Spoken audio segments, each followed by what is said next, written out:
Welcome back to Frankly Speaking here on WYDC TV.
Well, good morning.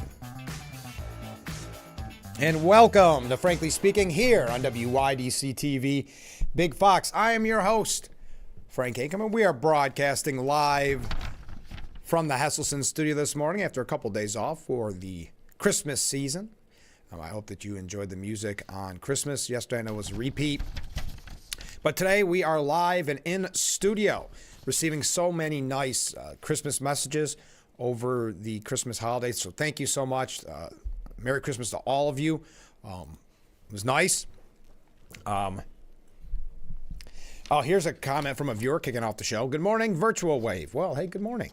Merry after Christmas wave. Thank you. I tried to watch ABC the year 2024. Just couldn't do it. It featured a political hit job against Trump. We're actually going to talk about the media and the numbers that are now suffering in the news because of Trump's victory, Democrats tuning out, but also people in general, I think, because of the bias.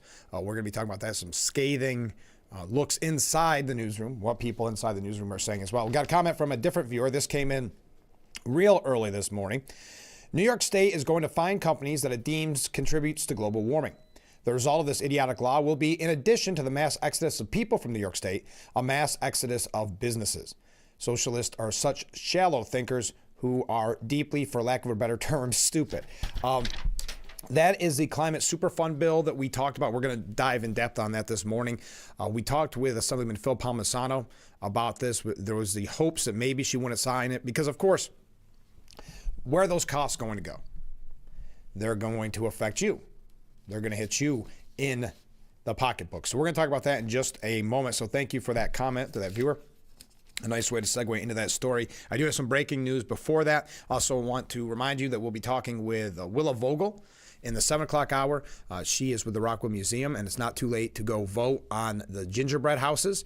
So she's going to tell us all about this year's competition, what you need to know in these last few days of the gingerbread houses being on display in the museum. We'll find out how we can participate in that contest. Also, a little bit later on, I'm going to show you a very nice gift that a anonymous viewer, to Frankly Speaking, dropped off yesterday for Christmas. I really appreciate it. I'm going to show you that a little bit later on as well. But first, breaking news overnight. South Korea's opposition-controlled National Assembly has voted to impeach the country's acting leader, Han Duck-soo. The assembly approved the impeachment motion in a 192-0 vote, early our time, but on Friday in South Korea. Governing party lawmakers boycotted the vote. Han, the number 2 official in South Korea, has been the caretaker leader after President Yoon Suk Yeol was impeached by the assembly over his short-lived imposition of martial law earlier this month. Han's impeachment further deepens South Korea's political crisis and damages its international image. So we talked about the issuing of martial law. Now the number 2 has been impeached. Okay, so there's your breaking story. Another breaking story, just to keep in mind, we're trying to give you your public service announcement this morning. A U.S. lottery jackpot is projected to soar above $1 billion. And that's still a big deal, even though this is happening more frequently. Today's Mega Millions drawing is worth an estimated $1.15 billion, evoking headlines and likely luring more people to convenience stores with dreams of private spacewalks above the earth, says the Associated Press. It doesn't seem to matter that the nation's top 10 jackpots, not including this one, already have boasted 10-figure payouts. Yes, this is becoming more common. They've set it up in a way to make it more difficult to win. For many of us, something stirs inside when the number ticks one above $99 million. The question lurking is, what happens when $1 billion becomes routine and people don't care about it anymore, said Jonathan Cohen, author of the 2022 book For a Dollar and a Dream, State Lotteries and Modern America. There's no easy round number after $1 billion, but also how much money can one person possibly need? Meanwhile, Mega Millions ticket prices will rise from $2, which they are currently, to $5 in April. The increase will be one of the many changes officials say will result in improved jackpot odds, more frequent giant games, or giant prizes, I should say, and even larger payouts. Cohen notes in his book that lotteries have existed in one form or another for more than 4,000 years. In Rome, emperors and nobles held drawings at dinner parties and awarded prizes that ranged from vases to people who were enslaved. Okay, this is getting a little bit too in the deep. But just as a reminder, Another lottery jackpot. Today's Mega Millions over $1 billion. As a matter of fact, $1.15 billion. Keep that in mind if you are a gambler. If you want to take your chance or at least be able to dream about what you would do with the $1.15 billion. Okay, to that viewer's comment. Yeah, we're going to move quick this morning. We got a lot to cover. Hochul did sign that law that will penalize companies for greenhouse gas emissions. There was hopes that this would not be the case, that she would avoid this one. She did not. Governor Hochul yesterday signed a law that requires companies that are big fossil fuel polluters to help pay to repair damage caused by extreme weather, which is becoming more common because of greenhouse gas emissions, writes the New York Times.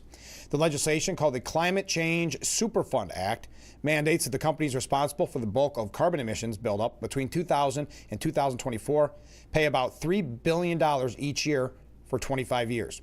Quote, with nearly every record rainfall, heat wave, and coastal storm, New Yorkers are increasingly burdened with billions of dollars in health, safety, and environmental consequences due to polluters that have historically harmed our environment, Governor Hochul said. The law was modeled on the original Superfund law, which was established in 1980 and requires companies to pay for the cleanup of toxic waste brought by incidents like oil and chemical spills. New Yorkers' new law focuses on pollution produced by the consumption of fossil fuels, which results in the warming, in their opinion, of the atmosphere, causing extreme weather like floods and storms to be more frequent, is what the experts have said. Nothing could be fair than making climate polluters pay, said Lee Wasserman, the director of the Rockefeller Family Fund. The new law, however, will unjustly focus on the energy sector and large companies, said Ken Polanski, vice president of the Business Council. The narrative that the president is the cause of climate change is solely the fuel industry and major businesses.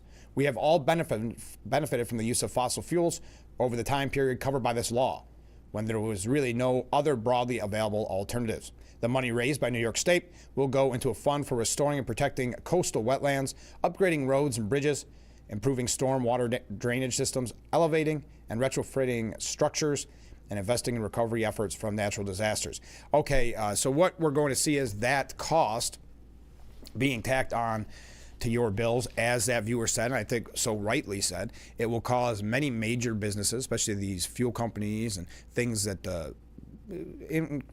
hire a lot of New Yorkers and already are in the tax rolls to, unfortunately, leave the state. Not anything new. We talk about the mass exodus of people, and really, how many times have we talked about this with not just Assemblyman Phil Palmisano, but Chris Friend, Tom O'Mara? We talked about it with Assemblyman-elect Joe Semplinsky.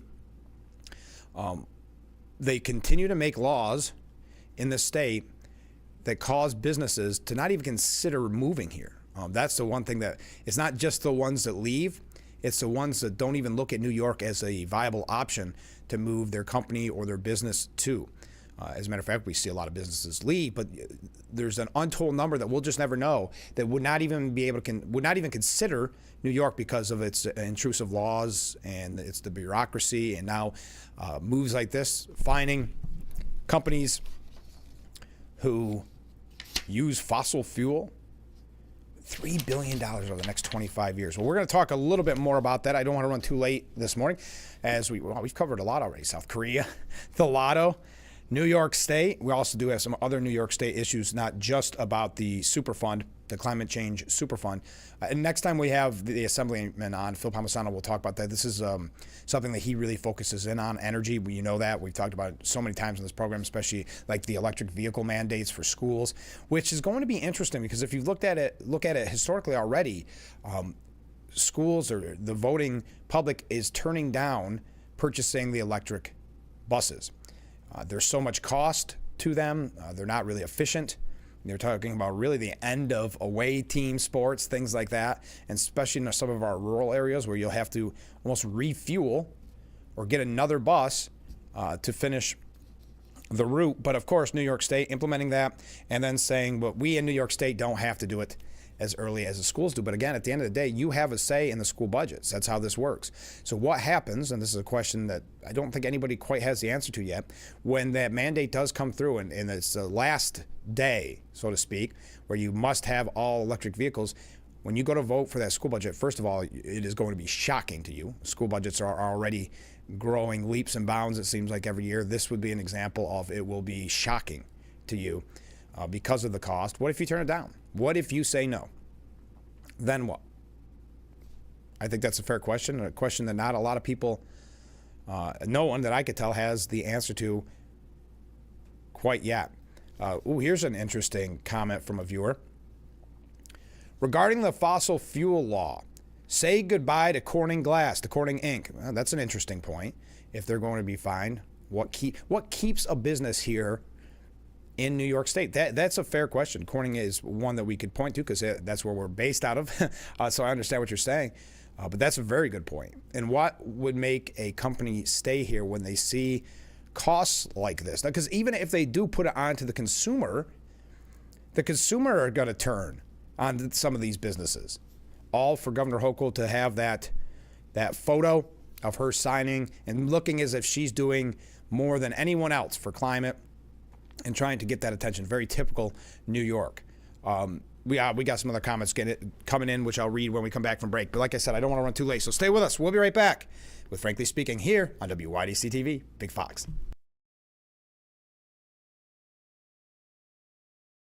If you or a loved one regularly used hair relaxers or straighteners and were diagnosed with uterine, ovarian, or endometrial cancer, you may be entitled to significant financial compensation. I've used hair relaxers for years. I had no idea they could cause cancer. Chemical hair relaxers and straighteners have been linked to serious conditions, including several types of cancer. If you used hair relaxers and have been diagnosed with uterine, ovarian, or endometrial cancer, call us now. There's no fee unless we win your case. Call today.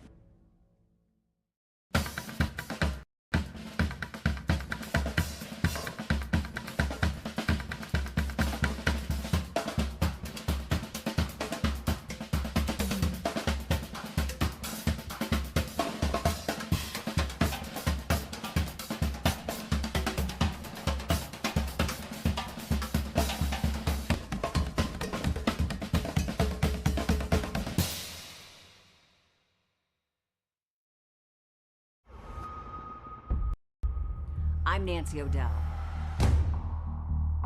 This is Crime Expose. It's chilling, taunting.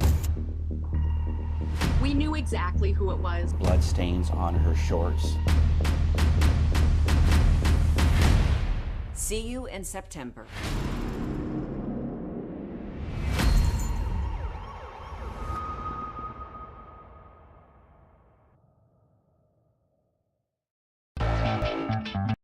Welcome to Frankly Speaking, talking to the people that affect your life, that affect all of our day-to-day lives. This is something you're not going to get anywhere else. We've got a lot to offer. There'll be a lot of news, local, regional, national, really the things that affect you. And I think you'll be glad that you tuned in. So think of it as radio on TV.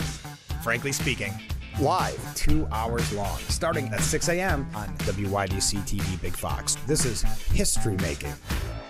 The Big Fox website is here now. WYDCTV.com. Local and national news that keeps you informed and involved. WYDCTV.com. Today's weather, up to date and in your town. WYDCTV.com. Sports news, local events, and health stories that affect you. WYDCTV.com. The Big Fox website. Your news here now. WYDCTV.com.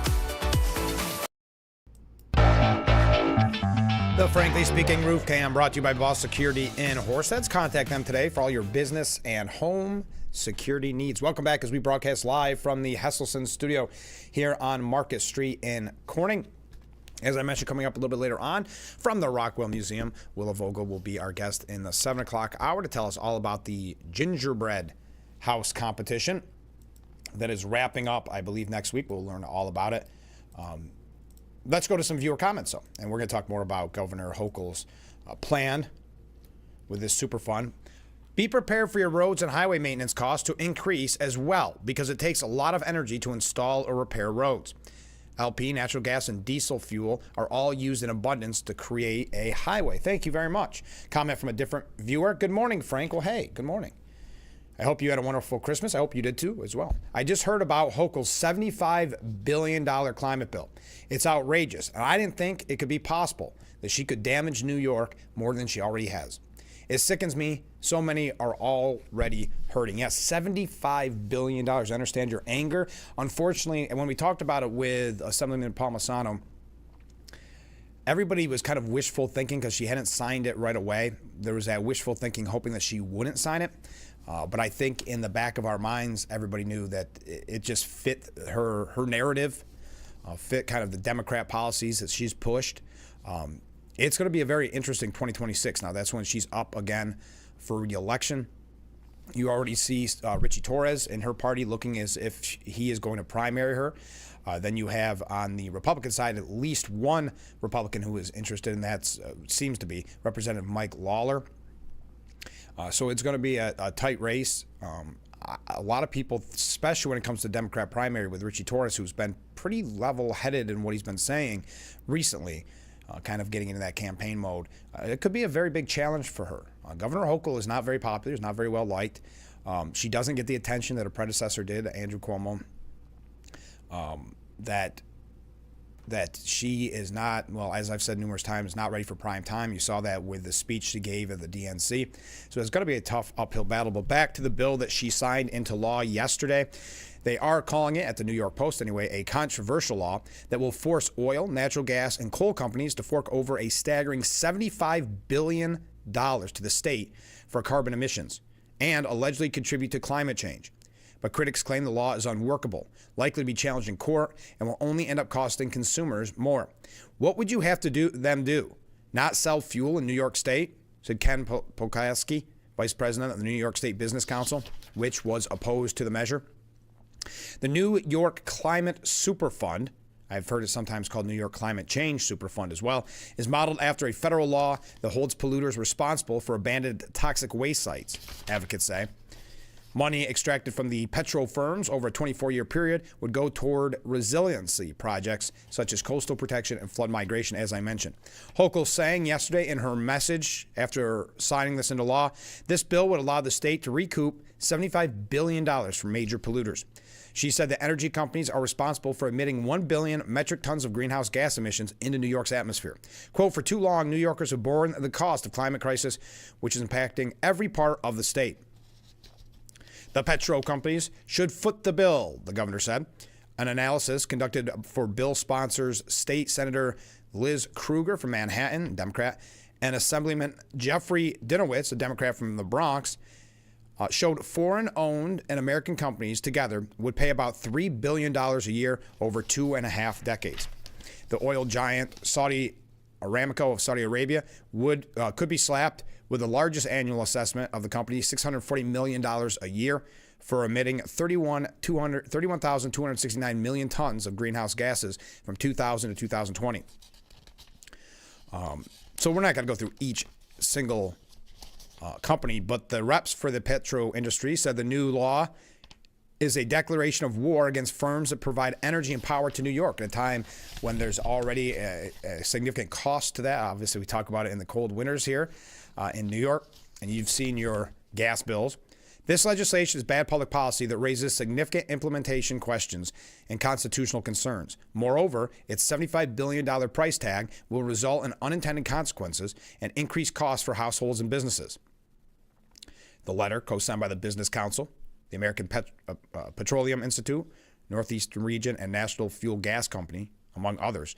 It's a double whammy for businesses and motorists who have to pay the new minimum $9 congestion toll to enter Midtown Manhattan, as well as you've heard. We talked about this a little bit before Christmas, but I don't want to get too much into the weeds on the congestion toll.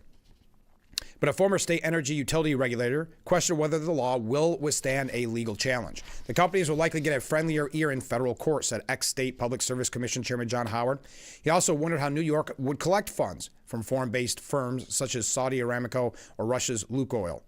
The new law was championed by climate change activists, including the Sierra Club and Environmental Advocates New York. So Hochul has signed, and it's not really a surprise, but signed a bill that will cause more cost to you at the end of the day, at a time when New Yorkers, as one viewer said, are struggling just to make it, just to get by. Because don't think for a moment these companies are going to pay this out of the kindness of their heart and pay that money up front out of their profits. You may not like that. You may say, why don't they? That's the nature of business. So you will be eating that cost because Governor Hochul wants to look as if she's the one doing the most on the climate. Normally we try to beat California with bad laws like this, and she will take credit, even though at the end of the day it will cause New Yorkers to suffer. Just like, and I go back to it, think of all the businesses and the potential jobs that this could cost. Think of a company saying, I was perhaps considering anyway moving to New York, no longer. So it's a story as old as time here in New York. But there's one, well, I got a couple more New York things. We can continue to talk about this if you want. Hochul's $75 billion climate change super fund bill that she signed into law yesterday. Feel free to weigh in. I see a lot of comments coming in. We'll get to those when we come back from break. I have one or two more New York State issue stories that I think are worth commenting on. Passing them along to you. The next is a little bit about this Richie Torres, who is considering, not the worst kept secret, that he's considering running and primarying Governor Hochul. We'll talk about him in just a second. And a thing here about former governor, disgraced former Governor Andrew Cuomo. So stay with us. We'll be right back with Frankly Speaking here on WYDC TV, Big Fox.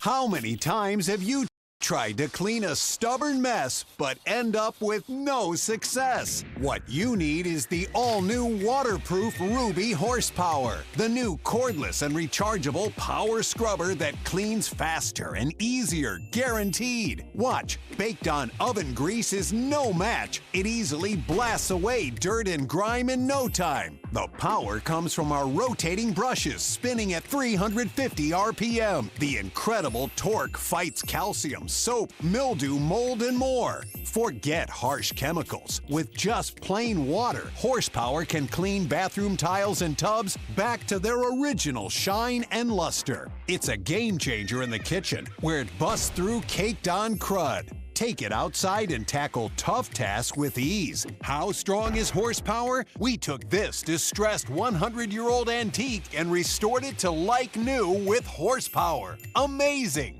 Get your Ruby Horsepower scrubber today with bonus scouring sponge for just $39.99. Save on buying batteries. It's powered with the latest rechargeable technology. But wait, you'll also get this stainless steel brush to make range hoods and gas stoves look brand new again. Yours free. And we're not done. You'll get this Smart Flex cone brush that fits perfectly into corners, tiny crevices on toilets and tiles, or hard to reach shower door rails. Yours free. And to top it off, we'll include this microfiber cloth to clean delicate surfaces and polish cars sparkling clean. It's also free. Great news! Horsepower is now in stock and ready to ship, but due to high demand, there is a strict limit of 2 per order. Order now. Call 1-800-980-4241. That's 1-800-980-4241, or visit horsepowerscrubber.com. So call 1-800-980-4241 now.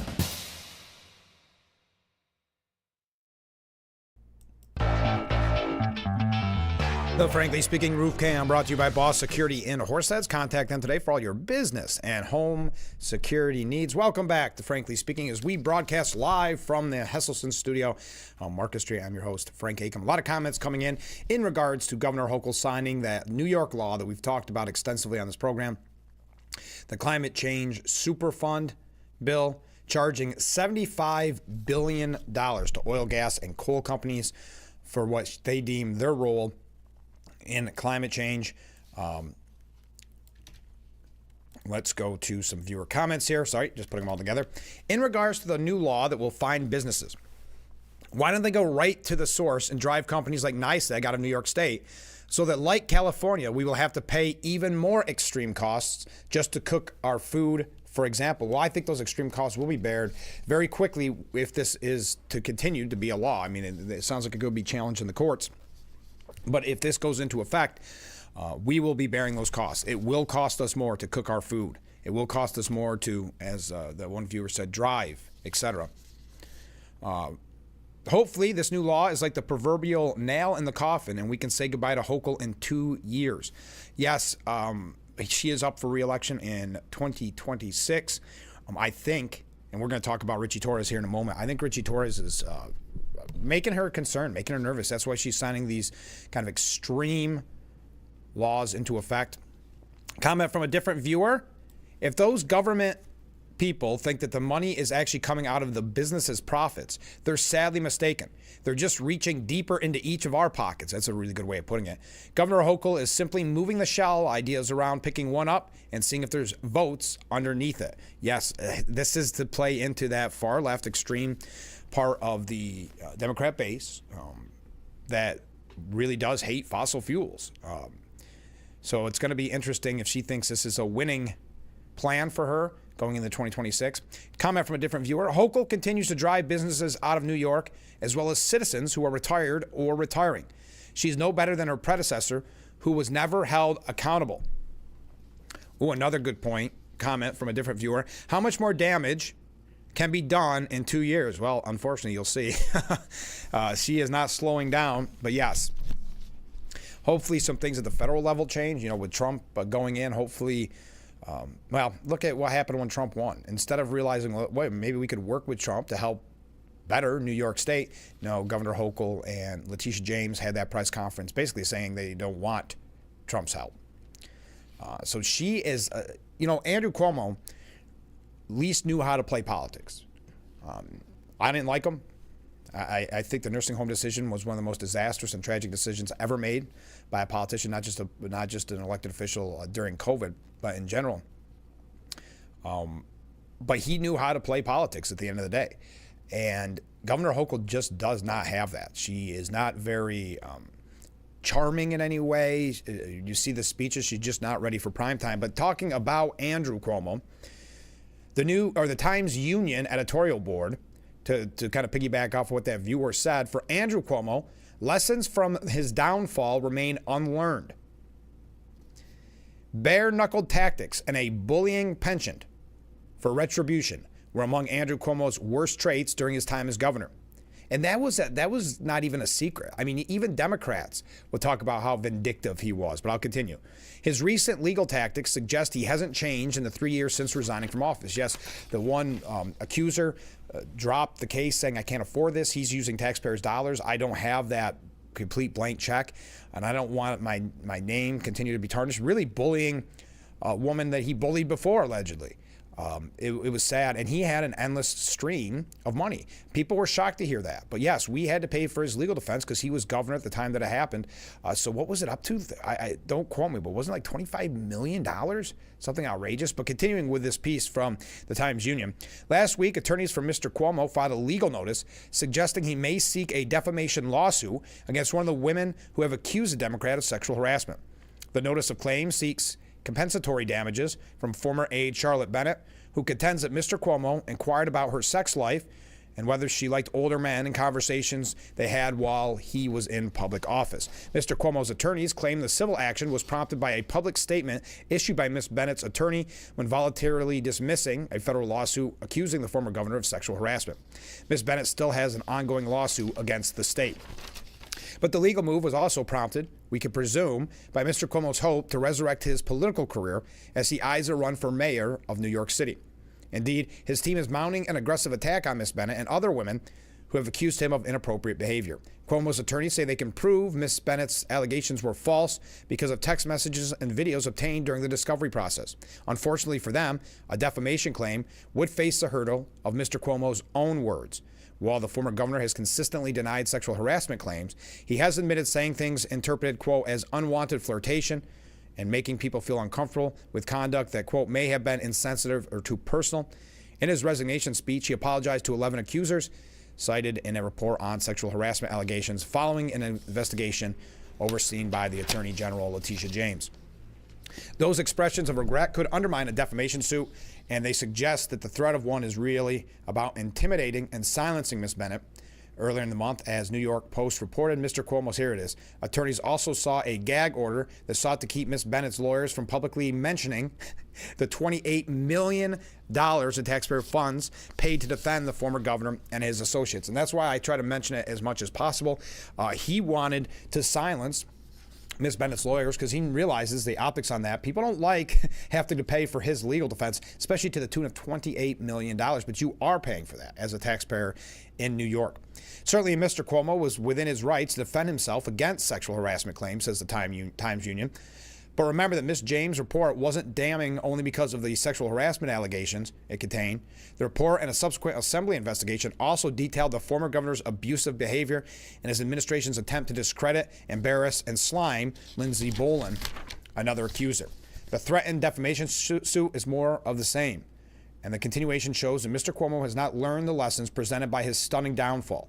It suggests he has not moved on from tactics that led the editorial board, the Times Union editorial board, to declare him unfit for office and to call for his resignation based on his administration's stonewalling and deception about COVID-19 deaths of nursing home residents. The voters of New York City, beware and look elsewhere. Yes, it is at least considered that he is thinking of running for New York City mayor. He does not like that it got out that he used taxpayer funds, $28 million in taxpayer funds, to pay for his legal defense, causing, because of that blank check, the New York State pocketbook, Miss Bennett dropped her case because she could no longer afford it. There's also, I have time.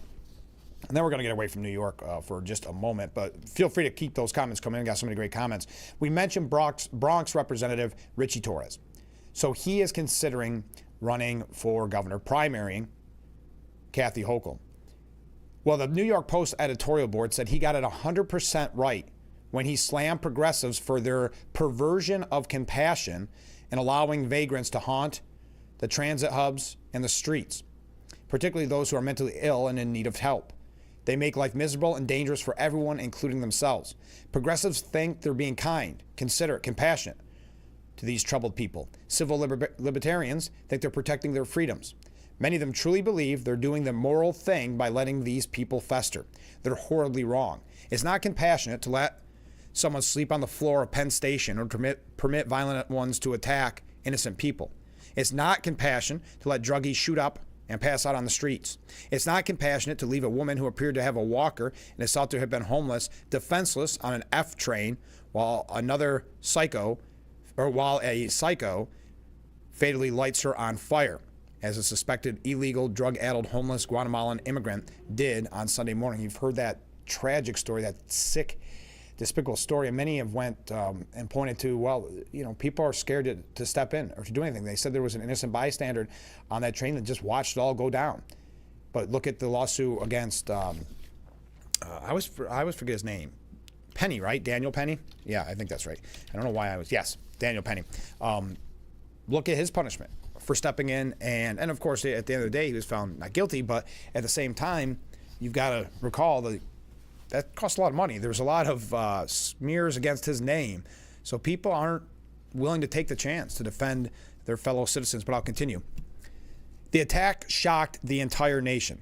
Need more? How about shouting maniac who stabbed a strap hanger watching Netflix in an unprovoked attack on board a Brooklyn train? Just how many of these such incidents will it take for state lawmakers to ditch their perverse compassion, get some real help for these people, whether they want it or not, and keep violent ones away from innocent New Yorkers? Well, it goes back to just like with bail reform. It seems as if they coddle the criminals and tie the hands of law enforcement every opportunity they get. Do they really want to leave it to the Daniel Pennies to deal with more Jordan Neely's? Last week, the Post saw firsthand the uphill battle faced by the city's late-night outreach teams trying to remove troubled vagrants wandering the 34th Street Herald Square Station's underground wasteland. Of 96 individuals encountered, many of them struggle with serious mental health issues. Only 16 agreed to go to a shelter or be hospitalized. Why were 80 allowed to refuse assistance when they obviously needed it? The answer in a nutshell, Albany lets them refuse. We have the tools to stop the problem, said Representative Torres. What is lacking is the political will. Blame for the city's inability to take into custody ill-clothed, unhoused ranting vagrants who are clearly dangerous to themselves and or others fall squarely on ideologues and bought-off lawmakers in Albany who oppose taking action or fear political backlash from far-left radicals. Nor does Governor Hochul come to the rescue. Her office now says she's working on a plan that will help make it possible for doctors to keep people in psychiatric care longer so they don't end up back on the street. And State Office of Mental Health published new regulations requiring comprehensive outpatient discharge plans so individuals committed for mental health don't just cycle through the system over and over again. But how long before that goes into effect? And will it be enough to fully address this widespread, horrific problem? Let's be blunt.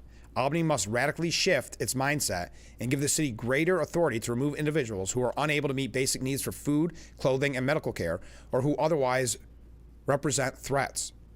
Once taken off the streets and placed into appropriate care facilities, clinicians can better assess their needs. The criteria for involuntary commitment must be broadened because sufferers of serious mental illness lack awareness of their mental disease or their ability to do what's in their own best interest.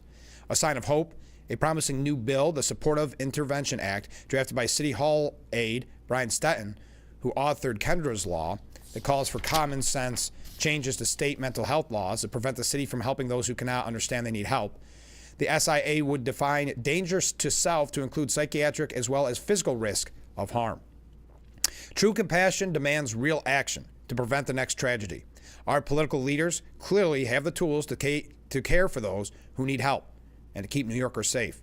It's time for them to develop the will. I thought that was a really important message, and Richie Torres being kind of on the forefront on that. Now you may say he's doing it because he's running for governor. Whatever the case may be, there's a real mental health crisis in the state, something we've talked about a lot in the past, especially with Assemblyman Phil Palmisano.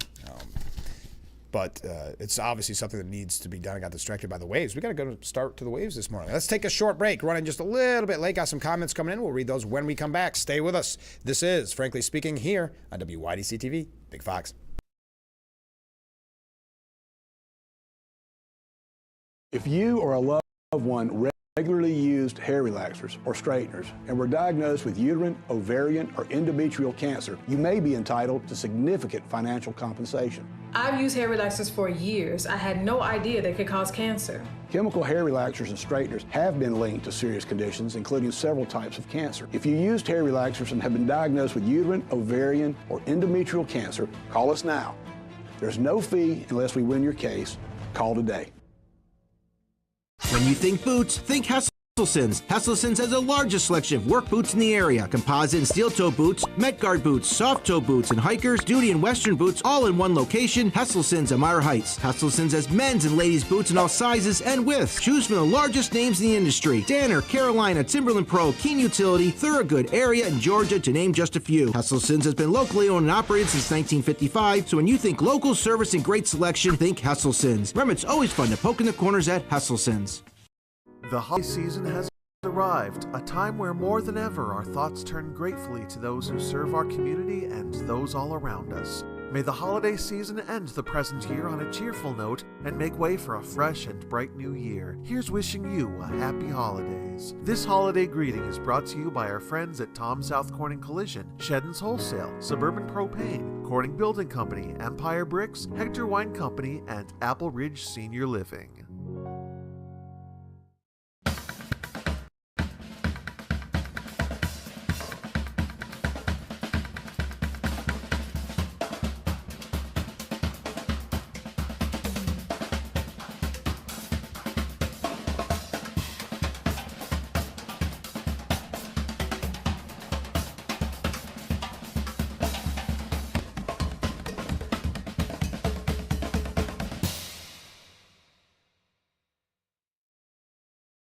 It's a new season of Sherry.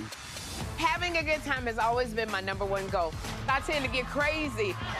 At my age, I should not be jumping up and down like that. And if you don't know what I mean, ask your mama. The young ones, y'all like, we don't know what you're talking about. But I promise you, in 30 years, you will. It's the best time in daytime. Weekdays at 2 p.m. on Big Fox.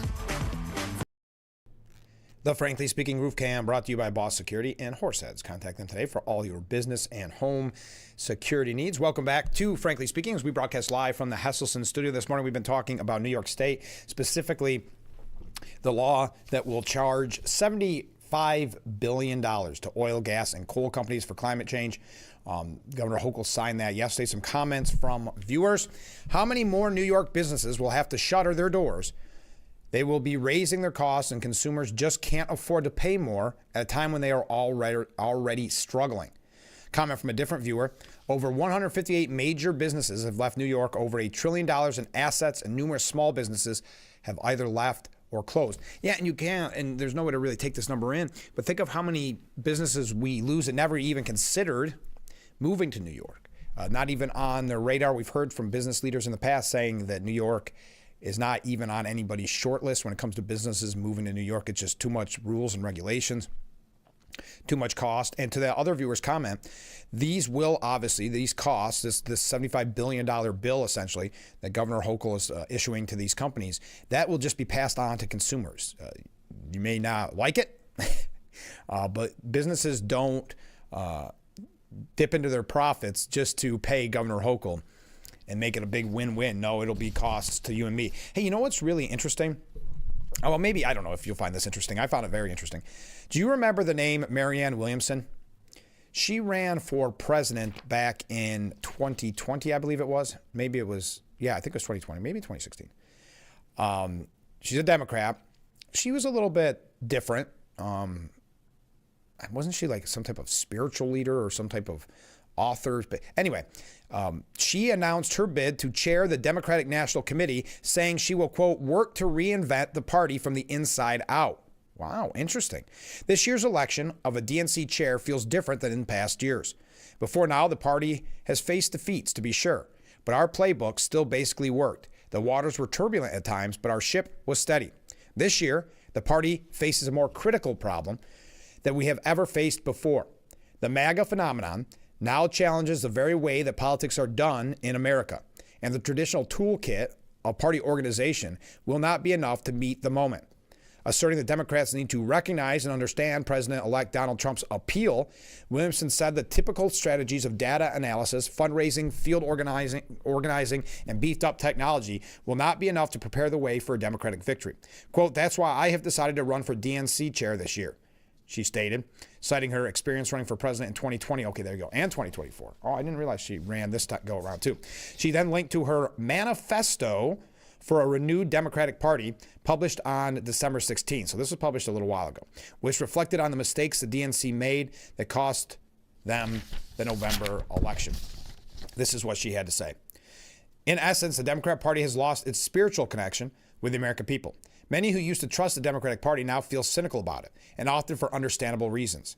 The party has squandered its moral authority. Its processes and policies have been corrupted by corporate influence. It has become increasingly disconnected from the values, particularly economic values, that have always been central to the party's identity, resulting in a mass exodus of the working people of the United States away from it. This was a huge mistake and a tragic failure. Republicans will be ready on day one. As DNC chair, I'll make sure that we are ready to take them on. It's also garnered bids, if you're curious. So Marianne Williamson announcing her bid for DNC chair. Also, James Scoffus, Minnesota Democratic Party Chair Ken Martin, Wisconsin Democrat Party Chair Ben Wickler, former Maryland Governor Martin O'Malley, and former Homeland Security official Nate Snyder. All right, that was just an update. It kind of threw me off seeing her name back in the news. We've got some more, kind of to Marianne Williamson's point, some of the mistakes, if you will, the Democrats made in this election. And now I think it's why so many people have been driven away from the mainstream media. They're getting very concerned, especially and I know you can't really call MSNBC mainstream media, but their numbers tanking, causing them to reassess contracts with different quote-unquote stars. They're getting scared. The mainstream media is getting scared. Whether or not they learn their lesson, that's a good question. That seems to be a trend on today's program. People that didn't learn their lesson, like Governor Cuomo, Marianne Williamson, suggesting that the DNC may not have learned their lesson. Well, we're going to talk about the media here when we come back. And also, if we have an opportunity, the New York Post puts together weekly This Week in Whoppers, and it's about maybe various lies media outlets have told or politicians will tell.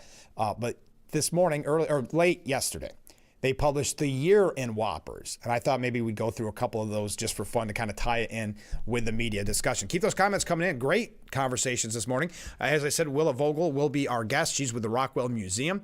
She's going to be joining us in the 7 o'clock hour to tell us about the Gingerbread House Cookout. It's not really cook-off. It's competition. So we'll talk about that in the 7 o'clock hour. Also, we'll be reading more of your comments. And I mentioned early on, anonymous, frankly speaking, viewer dropped off a very thoughtful and nice Christmas gift. I will show that to you in the 7 o'clock hour as well. But stay with us. We got to take this short break. We'll be right back with Frankly Speaking, only on WYDC TV. Big Fox.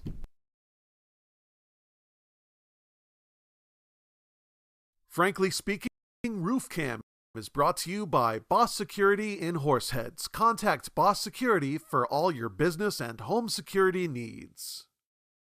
I'm Mary Crawford. I've lived here for 70 years, but I do fine right here in my house, and I want to be here as long as I can be. And I feel comfortable knowing that if something happened to me, someone would know because of the cameras that are installed in various spots in my home. That has been a wonderful gift to me to be able to have that security and that support from Full Circle America, and that's what it's all about. I'm Nancy O'Dell. This is Crime Expose. It's chilling, taunting.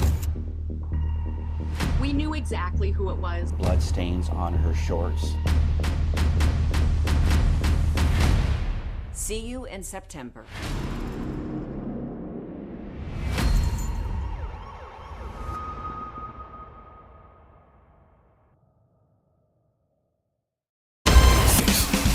The best 2 hours of NFL coverage, starting with Fox NFL Kickoff at 11. This is great TV. It is caught! Then at noon, take it to the next level on Fox NFL Sunday. This kid has it all. Touchdown! America's #1 pregame show. The best NFL pregame shows are back-to-back. The Frankly Speaking Roof Cam brought to you by Boss Security in Horseheads. Contact them today for all your business and home security needs. Welcome back as we broadcast live from the Hesselson studio. Comment from a viewer. Good morning, Franco. Hey, good morning. Would you happen to know offhand how or if a citizen of New York State can impeach a sitting governor? So that's not how it works. It's really, to keep in mind, only one of New York's, I think, 57 governors has been impeached. So it's not an easy process. Basically what it requires, and I looked this up really quickly before we came back on the air, the impeachment now requires a majority vote of the total of members of the assembly. As you know, that is controlled by Democrats, so I don't see that move being done against Hochul. And a conviction requires a 2/3 majority of something that's called the impeachment court. So again, it's an uphill battle, but I understand your comment, and I thank you. All right, let's take a look at some of this year's in Whoppers from the New York Post. Some of them will make you think back to the election like this. Countless media and leftists throughout the year said, quote, Biden's sharp as a tack. President Biden himself proved that beyond falls during his debate with Donald Trump. Turns out he was so sharp that his own party forced him to quit the race. Another whopper, she wasn't the border czar. That's ABC's John Carl back in August. Funny, just a year earlier, Carl was explaining that Biden put Kamala Harris in, quote, playing a critical role in terms of trying to stop the flow of migrants across the border. How about this one? Just a little bit of blast because we are running late, and I thought this would be a good way to do a small little segment here. White House Press Secretary Karine Jean-Pierre back in August saying, we've seen grocery prices coming down over the past year or more. If Jean-Pierre saw prices falling, she must have been standing on her head because they were actually going up faster than in decades. But remember, they tried to, and that was a tough one with inflation because, you obviously experience it, but they were still trying to tell you, never mind what you're experiencing, believe us. But I continue. President Biden at the Democratic convention, those pro-Hamas protesters down the street, they have a point. No, they do not. That was another amazing comment made by the President of the United States. Oh, this was a bad one. This is from Governor Hochul back in May. Do you remember this one? We have young black kids growing up in the Bronx who don't even know what the word computer is. As the Post's Adam Coleman noted at the time, this wasn't a gaffe, but a window into the mindset of many mainstream elitist Democrats, even if the governor later took back her idiotic slur. Politico, back in August, again, if you're just joining us, a year in Whoppers, according to the New York Post. Politico wrote back in August, Kamala Harris is defying the laws of the political universe. Now, the November results showed she wasn't so much defying political reality as being shielded by reality-denying media. Yes, I mean, let's think about it. You would have thought, I got duped, that it was going to be a very close race. Of course, at the end of the day, it was a landslide victory for Donald Trump and Republicans.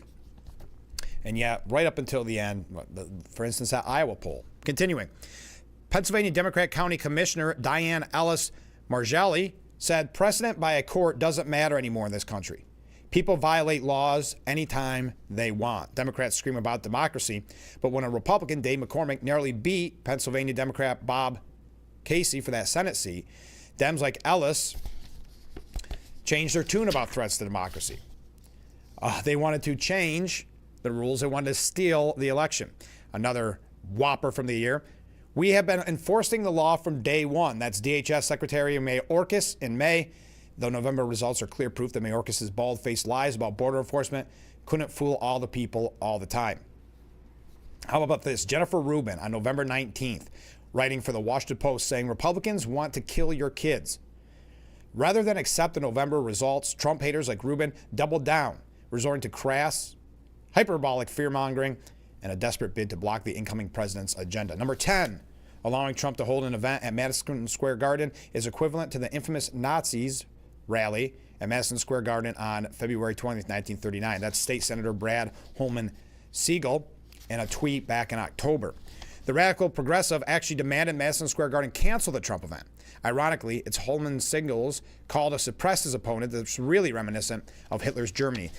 Number 11, Governor Hochul, just as of Sunday, saying, I took action to make our subways safer. Now crime is going down and ridership is going up. On the very day a suspected illegal immigrant fatally torches a woman on the F train, the governor opts to brag of her successful crackdown on subway crime. Talk about out of touch. We got just a few more. Back in December 18th, President Biden said, we have a real contrast to be made.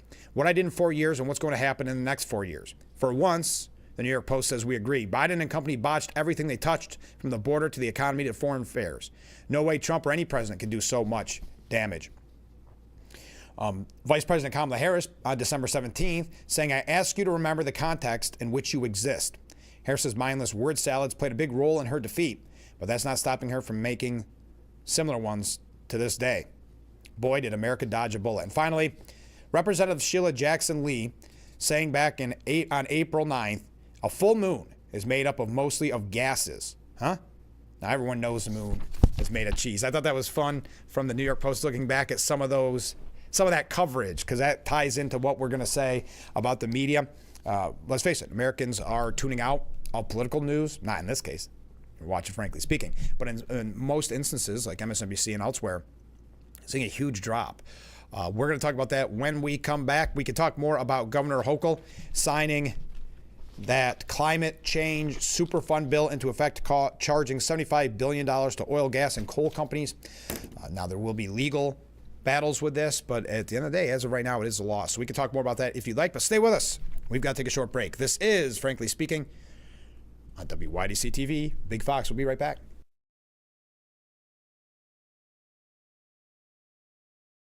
Attention, Elmeron may lead to vision loss. If you have suffered vision problems after taking Elmeron to treat bladder pain, call the Hearn Law Firm. Elmeron may be responsible for your vision problems, and you may deserve compensation for your injuries. If you took Elmeron and now have vision problems, call the Hearn Law Firm at 888-308-3866 right now. You could find out if you qualify in less than 2 minutes. Call 888-308-3866 for your free case review. Today's top story, increasing fuel Fuel costs continue to drive up inflation, making it harder to afford everything from food to home heating. Here at Hustlesons, we know the only way to beat inflation is to fight inflation. So we're fighting back with zero interest financing and big cash rebates. Get a 4-person hot tub for your family for as little as $100 per month and pay zero interest. Or save up to $3,000 on a fabulous salt system hot tub. And of course, you will always get Hustlesons' unbelievable service. Don't let inflation fears kill your dreams. Fight back with Hustlesons. Remember, it's always fun to poke in the corners at Hustlesons. And Missy face off in Why can't we watch DuckTales? Because we don't learn anything. Book Smarts versus Street Smarts. Is it working? Are you feeling motivated? Very. It's the battle of twins. Life is so confusing. I always hoped it would be easier for me when I grew up. It's gonna be all right. You were faking. Bazinga. Young Sheldon. Weeknights at 6:30 on Big Fox.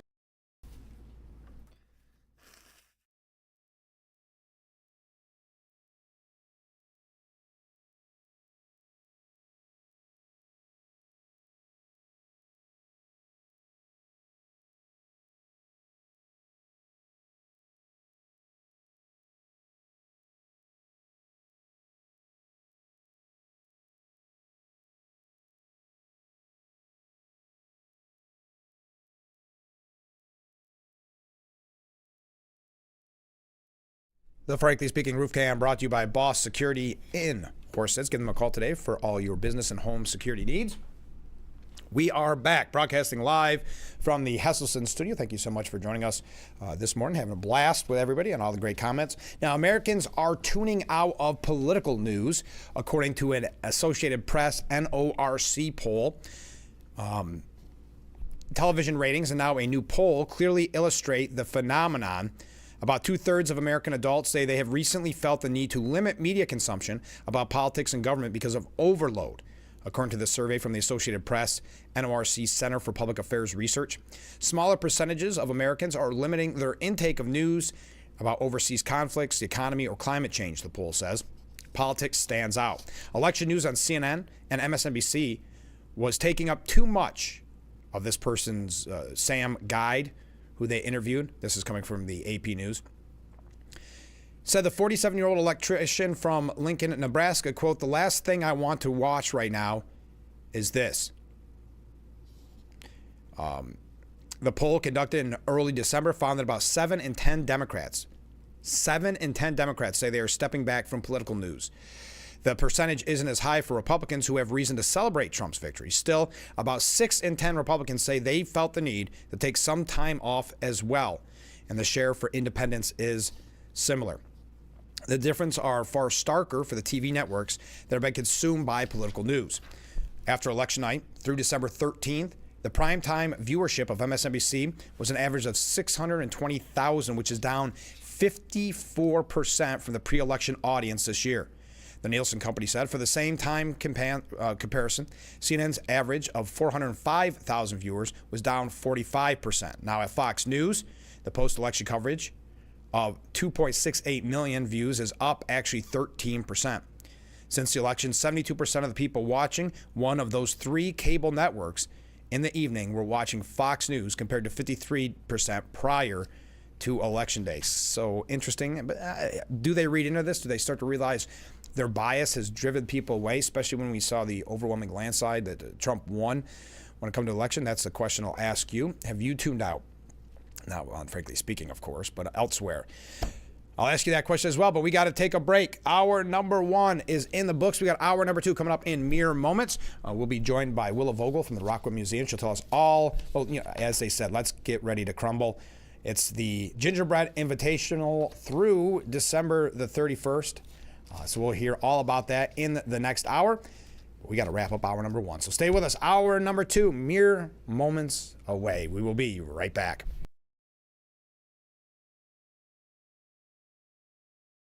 The holiday season has arrived, a time where more than ever our thoughts turn gratefully to those who serve our community and those all around us.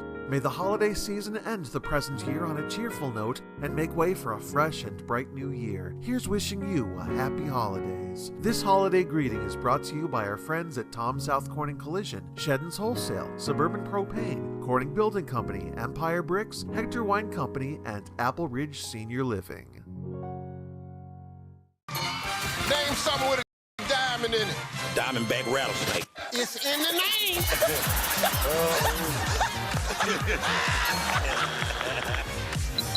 Name a low-calorie food you might make your edible underwear out of. Salmon.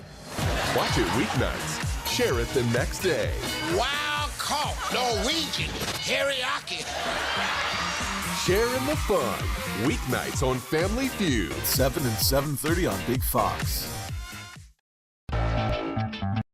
Welcome to Frankly Speaking, talking to the people that affect your life, that affect all of our day-to-day lives. This is something you're not going to get anywhere else. We've got a lot to offer. There'll be a lot of news, local, regional, national, really the things that affect you. And I think you'll be glad that you tuned in. So think of it as radio on TV. Frankly Speaking, live, 2 hours long, starting at 6 a.m. on WYDC TV Big Fox. This is History Man.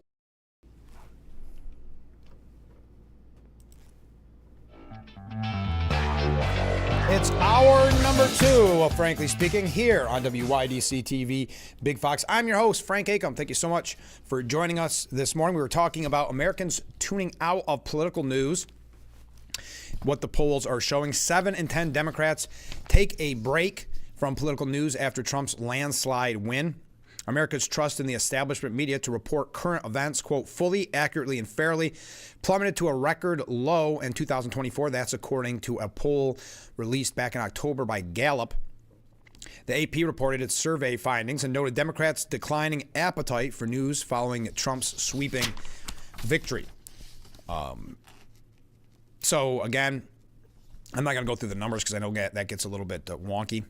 People are mentally exhausted, said Democrat Ziad Anula of San Diego. Everyone knows what is coming, and we're just taking some time off. It's kind of their own fault that I'm not watching. I felt they spent all this time talking about the election. They made it so much of their focus that when the main event ends, why would people want to keep watching?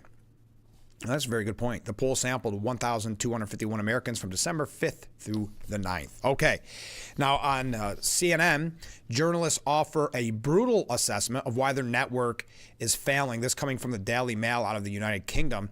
Now, many of these reporters spoke on the condition of anonymity, but it's still worth noting.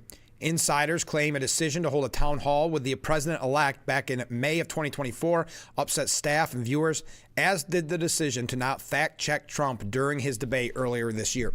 So what CNN has learned from their ratings plummeting is that they got to be more biased. So again, not learning their lesson, which seems to be the theme of today's program. They believe that they should have never held a town hall with a man who is now president-elect of the United States, because it upset some of the staffers. Oh, and they didn't fact-check and ruin the debate, which is this propensity that these media outlets have for the fact-checking that becomes so, well, it makes the interview almost difficult to watch. And, of course, it's one-sided, as we saw from the ABC debate, that they admitted that they just practiced fact-checking Trump and not Harris. And of course, there's numerous times where they could have fact-checked Harris on basic stuff like October or Project, what do they call it? Project 2025. I think a lot of that could be explained by the viewers making a decision. They just don't like what we're doing, the journalist said. The viewers are pretty smart. This coming from a journalist at CNN. And I don't want to go through all the Nielsen ratings. You don't need to know all that. But you could tell they're scared. CNN journalists are concerned the network is losing viewers because of its friendlier approach to Donald Trump. Can you imagine that? They think that they're being too friendly to Donald Trump at CNN. The way CNN covered Donald Trump during the election has reportedly turned off viewers, especially following the decision not to fact-check him during a town hall earlier this year. Since Trump's presidential win, CNN's primetime viewership has slumped by 52%. The network is also navigating several changes in leadership in the last few years. I'm not going to go through all the people that have quit or whatever, resigned. They just think that they've been too nice. CNN believes they were too nice to Trump, and that's why people tuned out after the election. That seems more like you would be tuning out during the election. The network has now launched a $4 subscription service for online content, although this has come much later than many of its competitors. I think that was only a sustainable model for any big distributed content company is to have a subscription, Chris Cillizza said. What's hard for me is, what is CNN known for? CNN is known for breaking news. People turn it on when something big happens. And I think that's a really good brand journalistically, but I just don't know how you can make money off of it. TV also remains where outlets make their money, so ratings are essentially to secure jobs. Ratings control everything, said a former senior producer. It controls the money, it controls the influence, and it's huge a morale issue. You can worry about the future all you want. Right now, TV is where the money is and where the reputation is.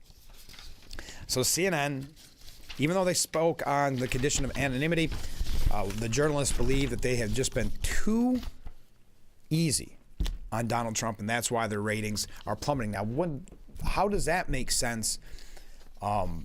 Because Fox is a more friendly outlet for Trump, and their ratings increased.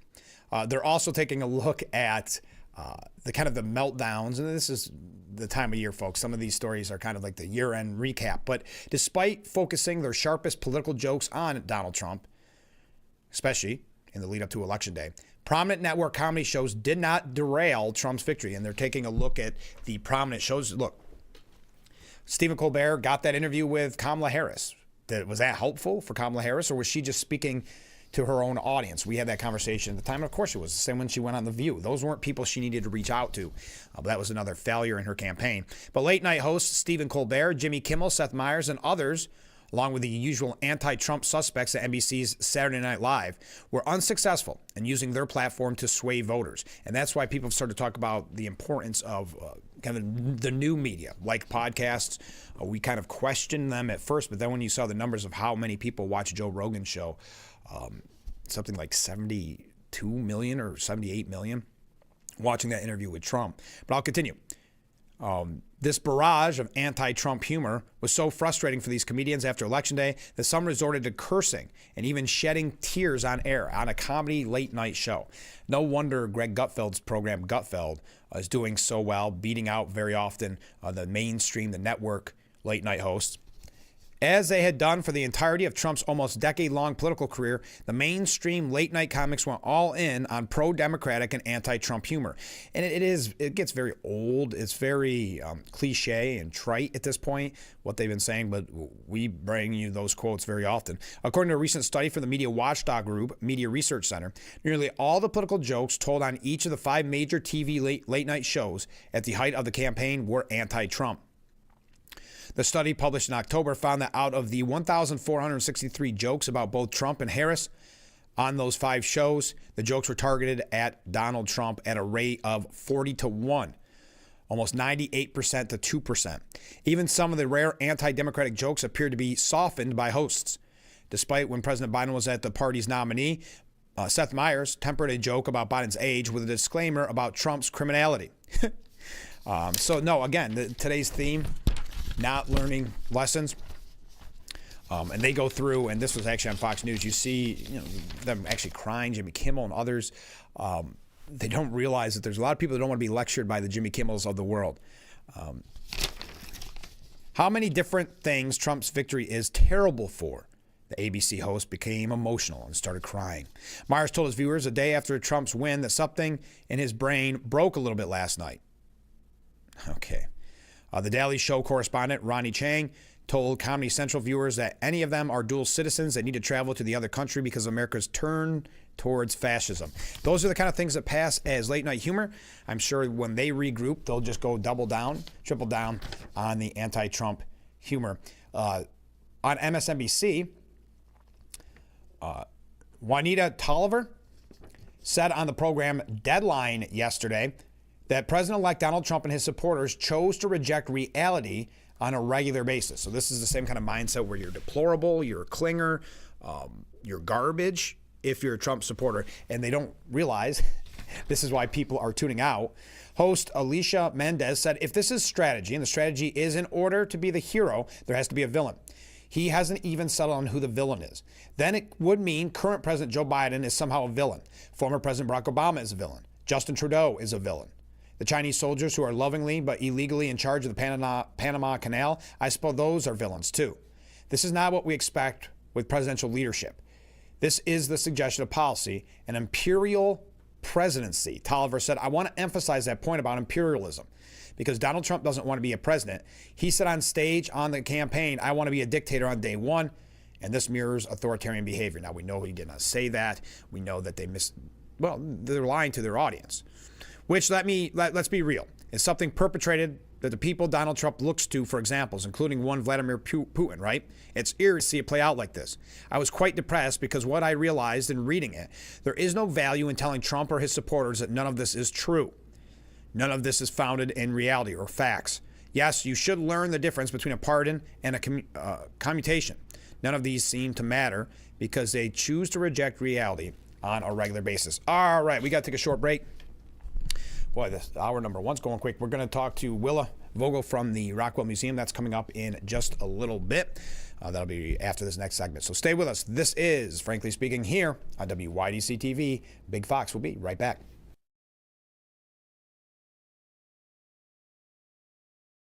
Have you been unable to work for over a year due to a mental or physical disability? Were you recently denied Social Security disability benefits? Great news. You may be eligible for money, back pay, relief. If you've been pre-qualified and diagnosed with a recognized condition that prohibits you from working, our lawyers can file a claim to get your disability benefit. Call us today and find out more. Call now, 844-617-0440.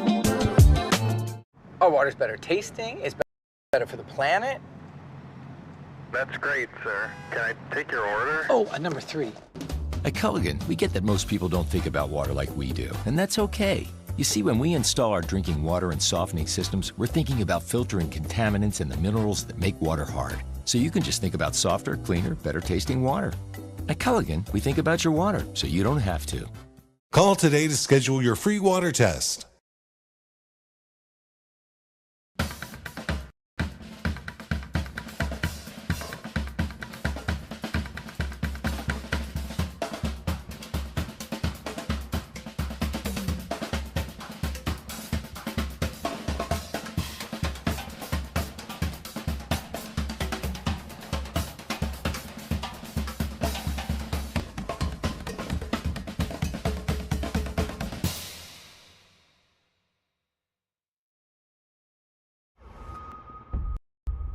I'm Nancy O'Dell. This is Crime Expose. It's chilling, taunting. We knew exactly who it was. Blood stains on her shorts. See you in September.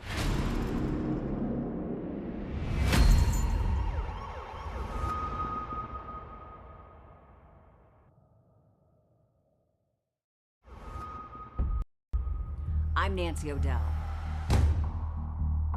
This is Crime Expose. It's chilling, taunting. We knew exactly who it was. Blood stains on her shorts. See you in September.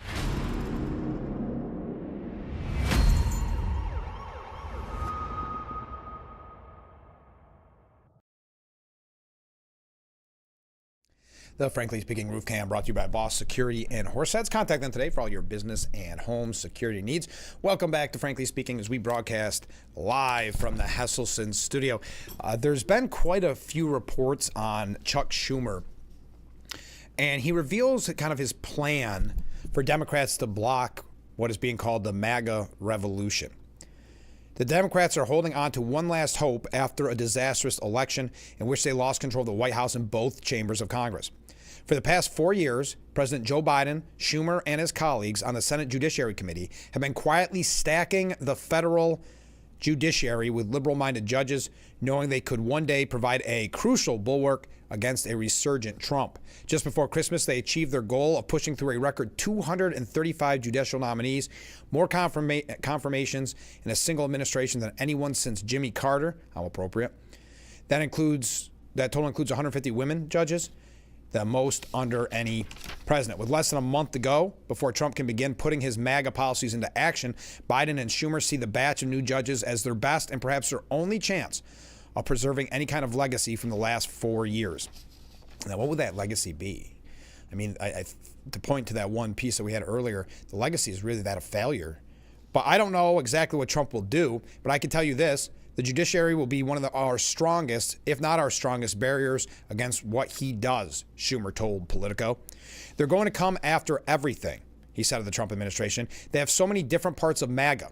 The people who are anti-women's rights, the people who are anti-environment, the people who are anti-working people rights and union rights, the people who are anti-the consumer. They're going to use the judiciary in every way they can.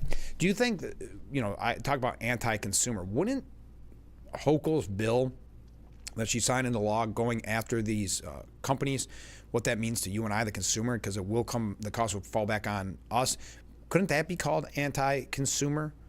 And do you know, I know there's a lot of Republicans in this audience, do you know any Republican that's ever said they are anti-environment? And this idea, he sounds like Governor Hochul with this anti-women's rights. Remember, Governor Hochul saying you're anti-American and anti-woman if you vote Republican. So this kind of fear-mongering and name-calling is what it essentially boils down to. And this is Chuck Schumer, if you're just joining us. The Democrats didn't go the traditional route of picking prosecutors and lawyers from fancy firms, but chose people from all walks of life.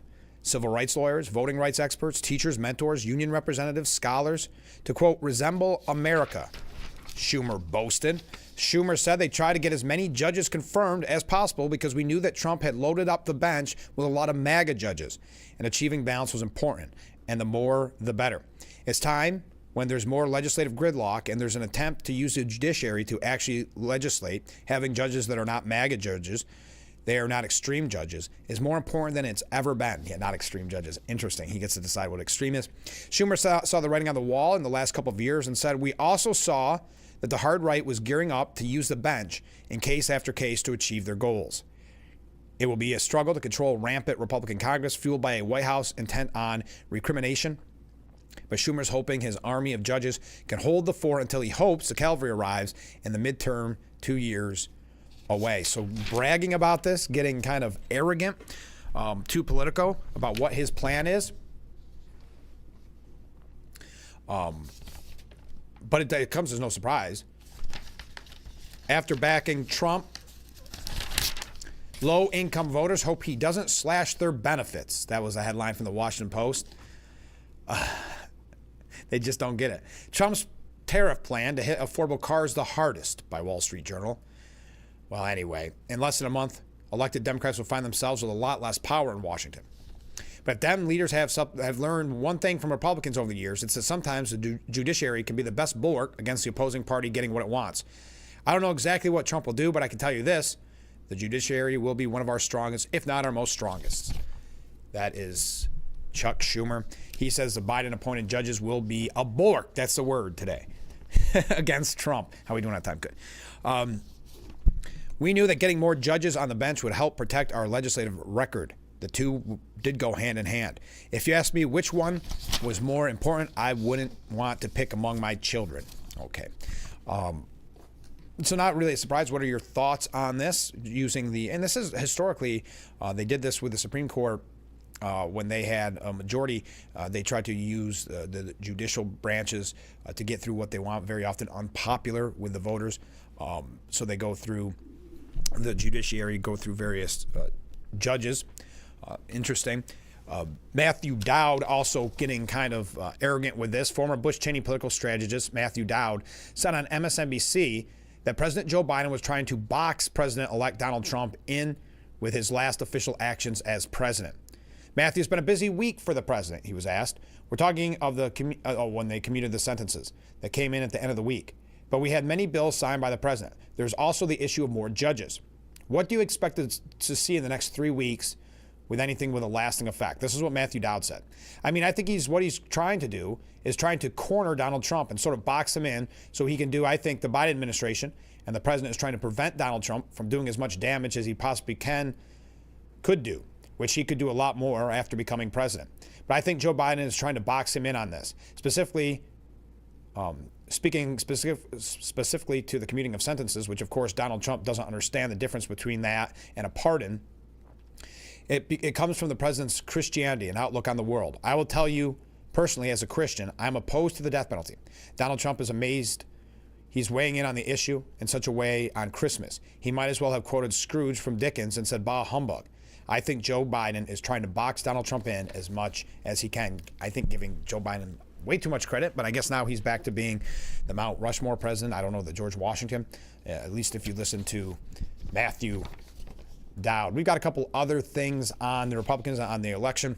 That kind of year, that time of year, I should say, where the news is a little bit different this morning. We've been talking all morning long about Governor Hochul and that $75 billion charge to oil, gas, and coal companies for climate change, what that will mean for the state. The loss of jobs, the loss of businesses, of course, considering businesses not considering coming in. And I think that speaks to people who wondered if she would ever change the position on fracking and maybe open up the fracking. I think that spells it out pretty clearly, not to expect that even under the Trump administration, that she will fight that tooth and nail. But we got to take a short break. When we come back, we'll be talking with Willa Vogel. She is with the Rockwell Museum. After that, I'm going to show you this great present that an anonymous, frankly speaking, viewer dropped off yesterday. I wasn't here, but dropped it off. Wait till you see it. You're going to get a good laugh. I think former Congressman Joe Sempolinski is jealous. I sent him a picture this morning. When he'll see it, I'll let you know what he has to say. But we got to take a break. Stay with us. This is Frankly Speaking here on WYDC TV. Big Fox, we will be right back.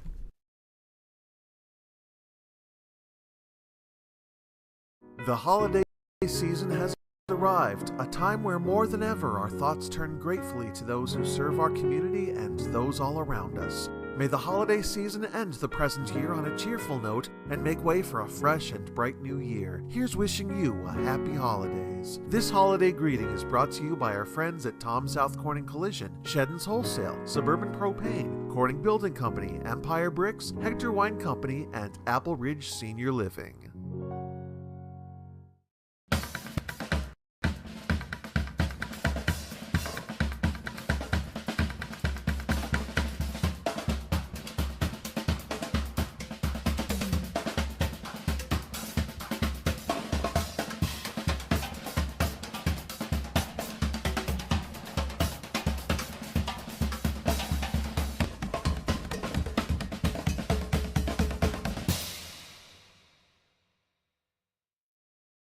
Football's newest show breaks down all things NFL. GMFB Overtime. Check out top highlights, player interviews, special guests, and everything in between. 5 days a week. GMFB Overtime. It's football for everyone.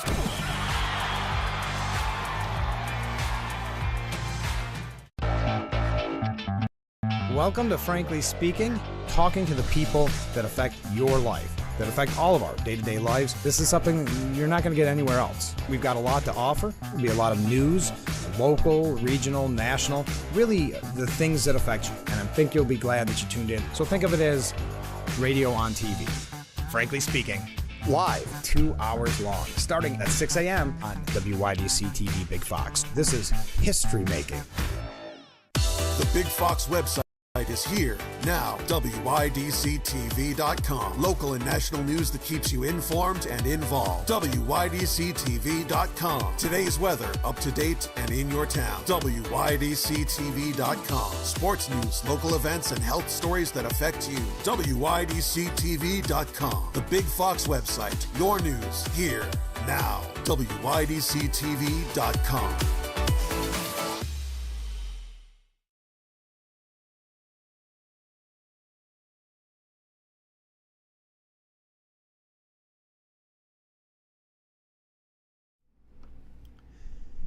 The Frankly Speaking Roof Cam, brought to you by Boss Security in Horseheads. Contact Boss Security today for all your business and home security needs. Welcome back to Frankly Speaking here on WYDC TV Big Fox. I'm your host, Frank Acom. We are broadcasting from the Hesselson studio, and this is the Steuben Senior Services Fund section of that program. And in the studio, we have Willa Vogel. Good morning, Willa. Hi, good morning. How's everything going at the Rockwell Museum? Busy. As always? Mm-hmm. Yeah, we're going to talk about the Gingerbread Invitational, and I'm glad that you could come on the program because, Christmas is over and people think everything Christmas related is over. Mm-hmm. Well, this holiday gingerbread invitational is not over. Tell us how people can have the opportunity to still see all these amazing creations.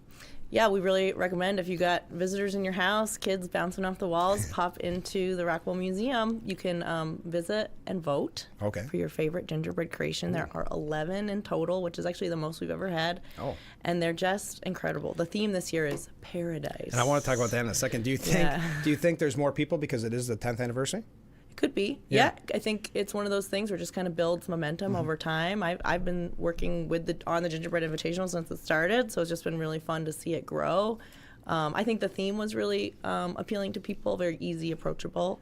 Everyone could picture like their dream day and create it at a gingerbread. So. Well, that's the thing, because when you think paradise, it could be anything. It's like the individual's paradise. So did people get very creative? Yeah, I mean, there's classic things like a beach, and and then. There's people. There's one that I really love that's very imagination based, like a little girl reading in bed, and she's just surrounded by fairy tale creatures. Oh, isn't that nice? There's another one that's like snow day. That's just like folks playing, which is paradise. Exactly. How long does it take? I mean, you don't make one, right, at the Rockwell? I have never made one. No. So how long does it take some of these people? I'm sure they tell you. They get about a month from start to finish. Okay. But I guess I don't really know how much time goes into it. We do reimburse them for some of their materials. That's something we've been able to add over the years, is some funds for that. Here's kind of a weird question. Do they hold up this whole time? Because this has been going the whole month, right? Mostly they do. Okay. Though me and my events manager, Janelle, we've gotten pretty good at gingerbread repair. So they're okay. So you've never made a gingerbread, but you can repair a gingerbread. No, but that's a really niche market that you're in. There are times where I have to rush to Wegmans specifically to find blue sprinkles, and it's an emergency. Oh, sure. Get back here in 10 minutes because the photographer's here to get pictures, and this one's falling apart. That's so fun. It's kind of fun. Can you use, like, I think at first when they build them, they have to be edible, right? Everything has to be. But anything since visible is meant to be edible. So if there's anything interior that's not edible, there's no way that we would know. Okay, but when you're fixing it, can you use crazy glue? Because you're not really. I don't want to give up our trade secrets. Okay, no trade secret. That's because you're the only person in the world that may have that as their job title. Gingerbread creation repair person. Yeah. How many? So you said 11 people, or it's not just people, it's like groups too, It's right? often teams. So there's like a group from Arnett who created one. There's Do they go like Arnett related? Is it like hospital related? Yeah, it is. Yeah. They made a really cute, really wonderful little creation of their cancer center garden where folks can recuperate. And then we have a school group that does it every year, an art club from Addison. So it can be, but individuals for next year can sign up and get a group involved. Is there any cost to enter?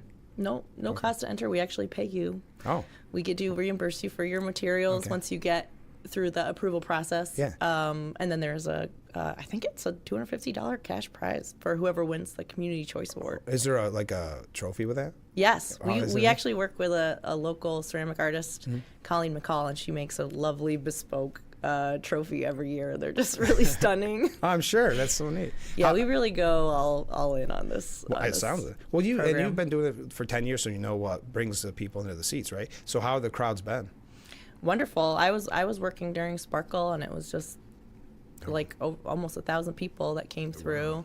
It has become over the last 10 years like a really lovely tradition for folks. They they might pop by the Glass Museum, come into the Rockwell to cast their vote. The art lab is also open, which is just across the street here. Right that's perfect for kids. So we have a lot of gingerbread activities there related to gingerbread paper. Made out of paper, not candy, but. Can you feel from the crowd where the favorite's headed? Where the community choice is probably going to go? Yeah, usually after the first weekend, someone pulls ahead. Though I will say this year, I feel like they're all more evenly matched. There are times where one is just so standout, so professional. Yeah. This year, everyone's pretty evenly matched, and the thing I love about it is just like everybody loves it. Yeah. Like no matter what. I was working during Sparkle, throngs of people coming through. There was this group of I swear they were like motorcycle dudes. They were wearing they were tattooed, they had leather jackets, and they were in there taking pictures and like, bro, look how cute this one is. It's a gingerbread. Everybody loves it. Yeah. So how big do these get? We have very specific size restraints to fit into the museum pedestals. Yeah. Okay. And you said the theme this year is paradise. How do you come up with your theme each year? It's often tied to the theme of an exhibition. So we actually have 2 exhibitions right now. That had paradise in the title. So we thought, that would be a really fun twist and just make the whole season paradise. So It is. It is. So is there a cost for people that want to vote? it's just regular museum admission. So right now that would be half off for local residents. So if your zip code starts with 148, 149, and there's another one that I really should know as the marketing director. If you're local, it's only $6, and kids 17 and under are always free at the museum, and that includes the art lab. So if you come, you can also visit the art lab. It's all included in one ticket. That's right across the street. That's the Yes, art it lab? is. Okay. Yeah, it's right behind me. What do you do with the displays when they're over? Do you give it back to the person? Do they just toss it? People can, come pick them up if they want, but I will say, I don't know if I should say this, it's one of my favorite days of the year is pitching the gingerbreads into the trash can. Oh, that's horrible. Do you take pictures? It's really fun. Yeah. I always take a picture. We chuck them into the dumpster if they don't want them. Yeah. And, I wish we could do something else with them, but by the time you take the cases off, honestly, they usually smell pretty bad. Oh, I didn't think of that. They're just barely holding up. So it's really fun. So that's how you That's blow a little off, behind the scenes you for blow you, off the Frank. holiday, like steam and all that stress of the holiday season. Yep, and so your it'll way be of open dealing with it. until December 31st. Okay. So it's a perfect thing to do if you got, family at home, or just meet up with folks. Yeah, It's a and good everybody thing. gets one vote. Is that how it works? Yep, you walk into the museum, check in at the front desk, pay your admission fee, and you'll get your little ballot. Oh, that's fun. And you get an I voted sticker. Did you really? once you That's a vote. smart idea. Yeah. Oh, that's cool. Yeah, they're very cute. What's new in store for the Rockwell? What's coming up in the new year? Anything fun to look out for? A few things. We have a new executive director starting in January, so I think there's a lot of change on the horizon for the Rockwell. In 2025, also our theme of the year is color. So we're going to do all kinds of really exciting exhibitions. A lot of them are based on the Rockwell collection, things that haven't been out for a while. Okay. So in January, we're going to have this lovely exhibit called The Color of Night, Dusk Till Dawn. So it's going to be all objects from the Rockwell collection that focus on night scenes. And I just think that's going to be really neat. Not big blockbuster artist name or anything, but I think people will find some treasures in there that Something they'll really different. like. And you said that not all the collection is out. Do you get to see it though if you want to? Do you have an insider looking? I could potentially go to our offsite storage, top secret offsite storage location and take a peek. A lot of our collection is online though, so when you're not able to see it in person, you can see it. And people might in the not. museum. Oh, sorry to interrupt, but people might not be aware of your connection with the Smithsonian. How's that been? That's only been a few, 10 years maybe there too? Yeah, we've been a Smithsonian affiliate, I think, for 9 years. Okay. And it's been wonderful. Yeah. It's such a wonderful stamp of approval on the great work that we're doing, not just with, upholding a wonderful art collection of American art, but just all the work that we do in the community. That's really what the Smithsonian looks for as a partner. It means that we can borrow Smithsonian objects. They borrow from us. We have a couple different speakers coming from the Smithsonian this winter and spring, so you can look for our lecture series program listing coming out promptly. I think they might all be online by now. Okay. Yeah, so. We're talking about the Rockwell Museum right now, but also specifically the Gingerbread Invitational, and that's through December 31st, 9 a.m. till 5 p.m., so people still have a chance to vote. Now, don't make anybody bias here, but do you have a personal favorite? I try not to say, but I will say one thing that I always look for is unconventional use of materials always gets my vote, where I'm like, oh, I've never seen someone make bricks out of that before. And it's just really creative, because some of them are just like fabulous, wonderful, like they look like they're out of a magazine. Yeah. And then I just like the ones that have like a really kooky use of material or just like a funny story. And it all has to be edible on the outside. That's pretty, people are so creative. I don't even know how they do it. I know. One day I'm going to make one. What I've always wanted to make was the old Donnas. The one that was across the street here with the green facade. Yeah. And like have it filled with Pyrex and Corelle ware. I think that would be really That's a brilliant cute. idea. But, maybe when I retire. Yeah. I don't know if people have time for this. No, I don't. I know, because like you said, there is no time limit, other than that month. I would have to spend 8 hours a day to come up with, and that'd be practice, a lot of practice, throwing out a lot of gingerbread, don't you think? I think that's where it comes in handy to be part of a team, because everyone, I've done big art projects before, not gingerbread, but it always helps to have someone with a vision, someone who's really good at making it structurally sound, someone that can do details. So having a team, I think, is really... I could be the foreman and just yell at people. You could try it. I think that would be... I don't know if I'd sign up no. for that. So I'm not on the Donna team? And you're not going to let me know? I don't know. All right. We'll talk when we're both retired. We're both retired. All right. Well, Willa, thanks so much. Where can people find out more about the Rockwell and the Gingerbread Invitational? I would recommend going to rockwellmuseum.org.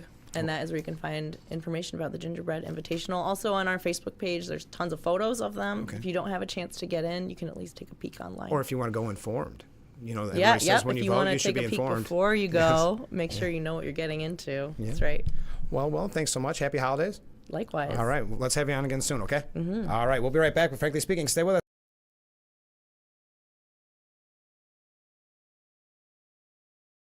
If you or a loved one regularly used hair relaxers or straighteners and were diagnosed with uterine, ovarian, or endometrial cancer, you may be entitled to significant financial compensation. I've used hair relaxers for years. I had no idea they could cause cancer. Chemical hair relaxers and straighteners have been linked to serious conditions, including several types of cancer. If you used hair relaxers and have been diagnosed with uterine, ovarian, or endometrial cancer, call us now. There's no fee unless we win your case. Call today. Isn't yours important? Don't you want more energy? Now's the best time to make every day better and relieve those achy muscles and pains than with the Hesselson's Hot Tub. Hesselson's has hot tubs in stock and available for immediate delivery with unbelievable savings. Hesselson's offers 0% interest-free financing for up to 5 full years. Hesselson's carries the only hot tub brand in the industry with the exclusive freshwater salt system that is eco-friendly and easy to use and only enhances your hot tubbing experience. Come in today and see why your next hot tub should be a Hesselson's hot tub. And remember, it's always fun to poke in the corners at Hesselson's.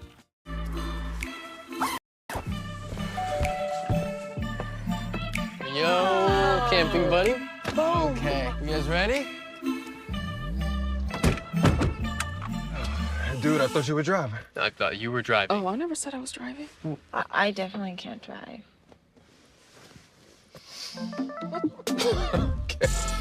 If you're high, just don't drive. It's illegal everywhere. If you feel different, you drive different.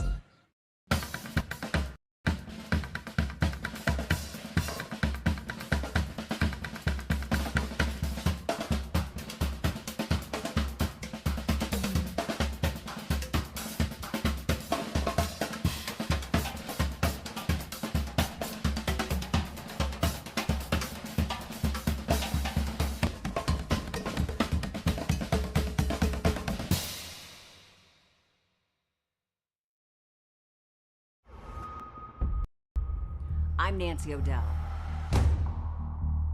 This is Crime Expose. It's chilling, taunting. We knew exactly who it was. Blood stains on her shorts. See you in September.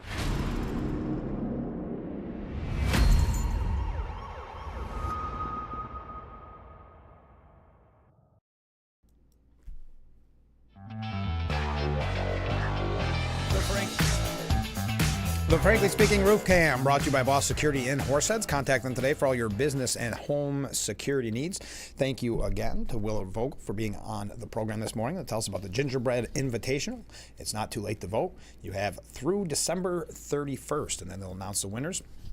I'll keep an eye open for the press release to see who the winners are, but hopefully you can make it out and vote. All right, I've got to mention this. Yesterday, I received from an anonymous, Frankly Speaking, viewer a nice Christmas gift. And I do got to say, I text a picture of it to Joe Semplinsky, former congressman, currently Assemblyman-elect Joe Semplinsky. He's extremely jealous that he does not have one. Look at this. Sleep pig racing.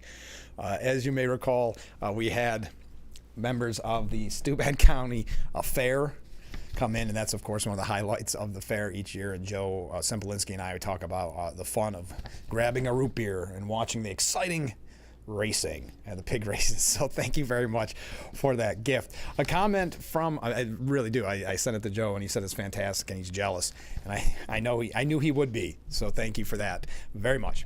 All right, comment from a viewer. Chuck Schumer has never held a job and is married to his party. He has never represented his constituents, only himself. And this ties in with what outgoing or retiring Representative Annie Kuster, from a Democrat from New Hampshire, had to say. Talking about these people that stay in office for too long, some call it the swamp or the deep state. She did an interview with the Globe.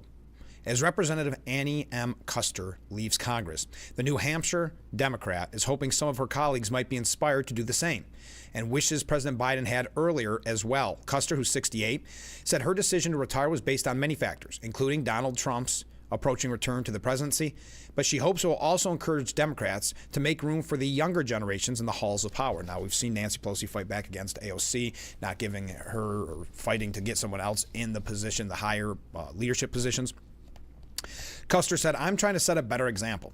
I think there are colleagues, and some of whom are still very successful and very productive, but others who just stay forever. As for the role in a new Trump-led Washington, she said, I'm just not the best gladiator for it right now. I have said somewhat factitiously, he tried to kill me once. I'm not available for that again. That meaning she was referencing January 6th. What we went through on January 6th and his attempt to overthrow government took a toll.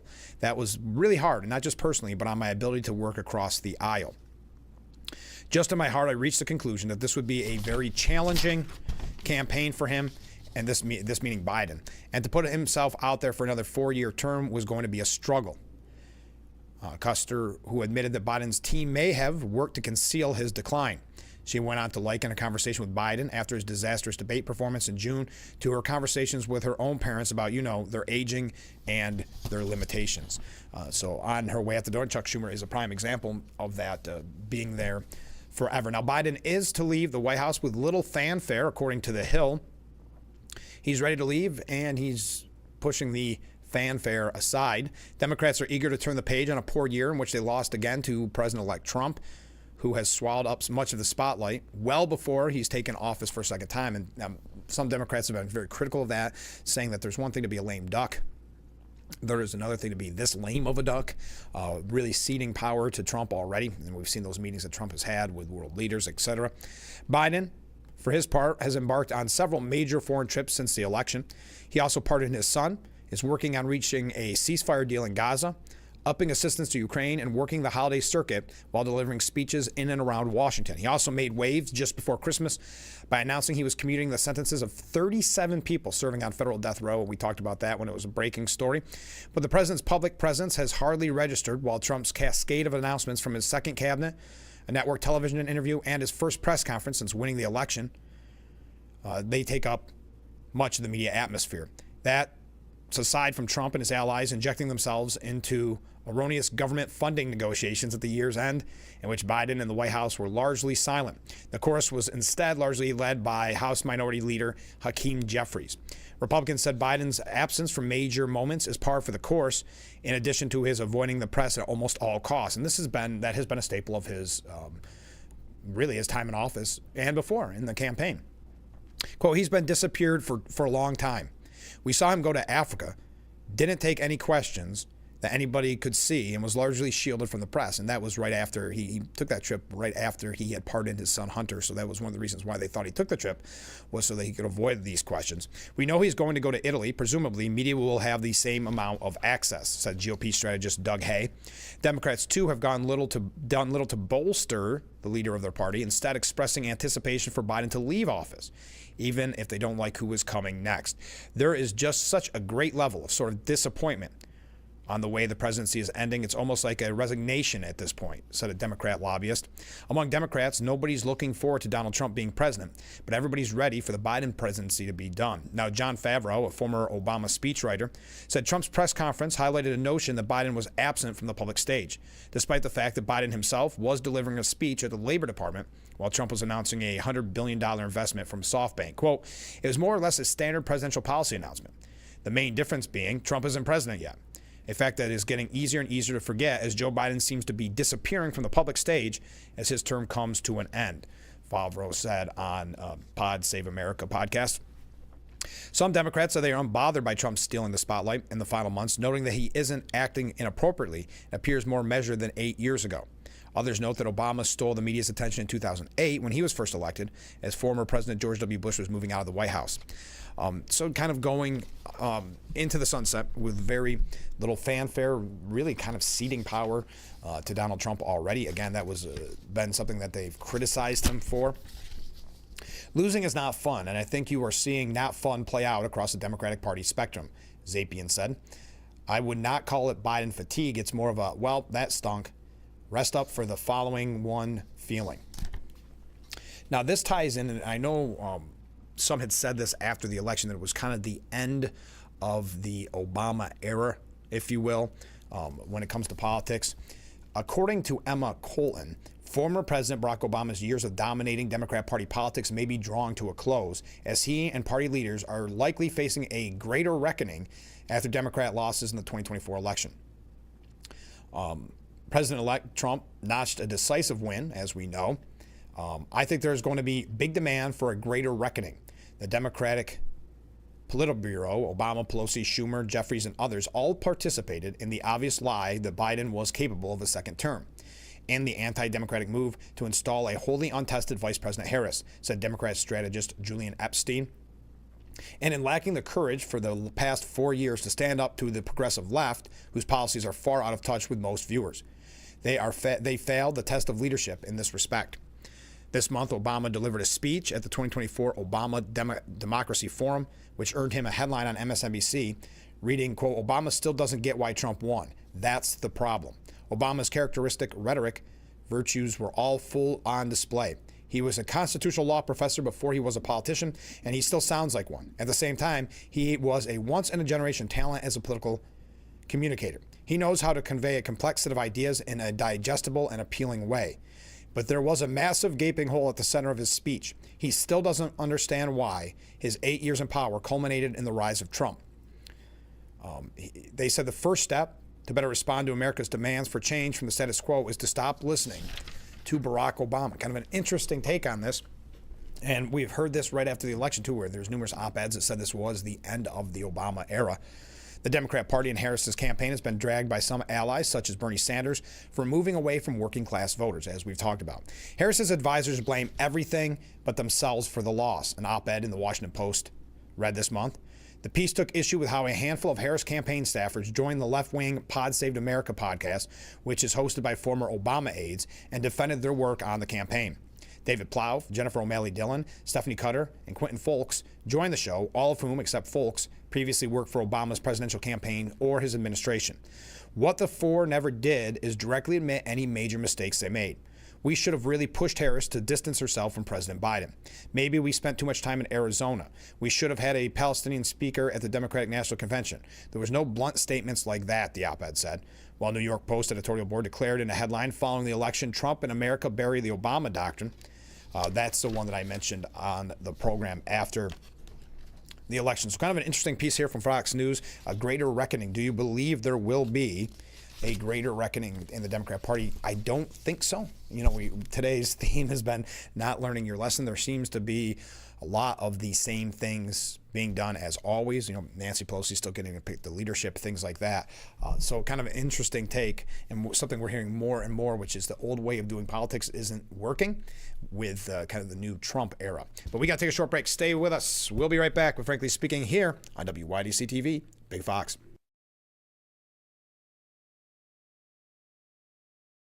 The holiday season has arrived, a time where more than ever our thoughts turn gratefully to those who serve our community and those all around us. May the holiday season end the present year on a cheerful note and make way for a fresh and bright new year. Here's wishing you a happy holidays. This holiday greeting is brought to you by our friends at Tom South Corning Collision, Sheddon's Wholesale, Suburban Propane, Corning Building Company, Empire Bricks, Hector Wine Company, and Apple Ridge Senior Living.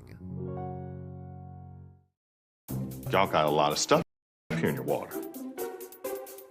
You're never gonna believe it, but this can filter up to 60 different contaminants from your water. It's all about cleaner drinking water. Dude, that's good water. And that's good water. Now that's good water. That's good water, eh? No matter where you live, there's a Culligan water expert nearby.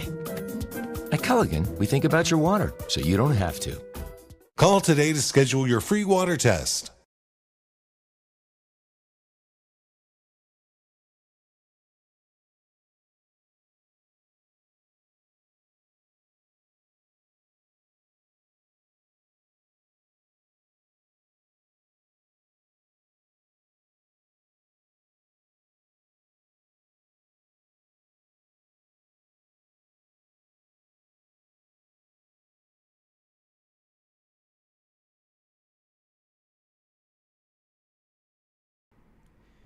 The Frankly Speaking Roof Cam brought to you by Boss Security in Horseheads. Contact them today for all your business and home security needs. Welcome back to Frankly Speaking as we broadcast live from the Hesselson studio here on Market Street in Corning, wrapping up today's edition.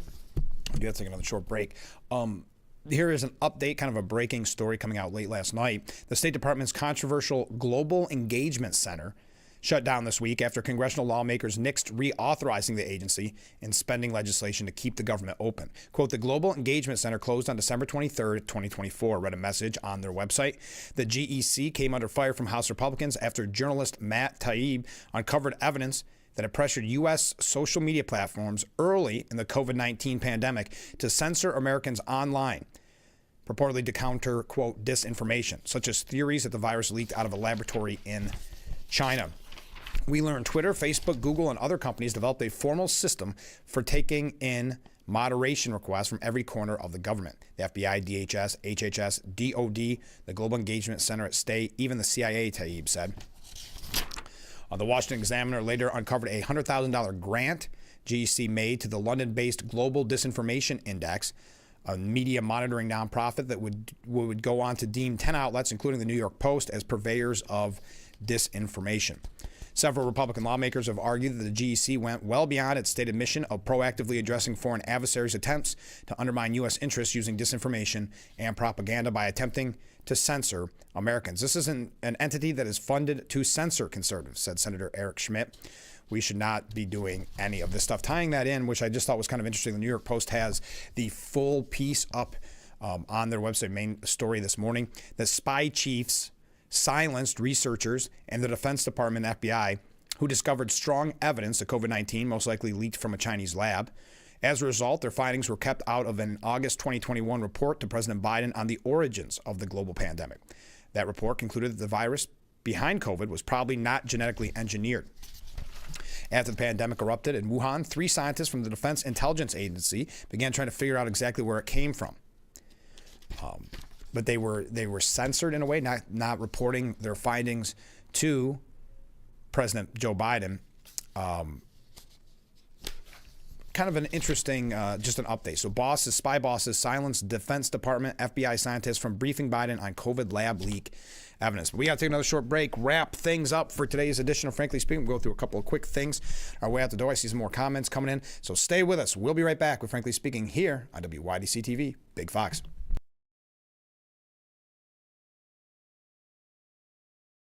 If you or a loved one regularly used hair relaxers or straighteners and were diagnosed with uterine, ovarian, or endometrial cancer, you may be entitled to significant financial compensation. I've used hair relaxers for years. I had no idea they could cause cancer. Chemical hair relaxers and straighteners have been linked to serious conditions, including several types of cancer. If you used hair relaxers and have been diagnosed with uterine, ovarian, or endometrial cancer, call us now.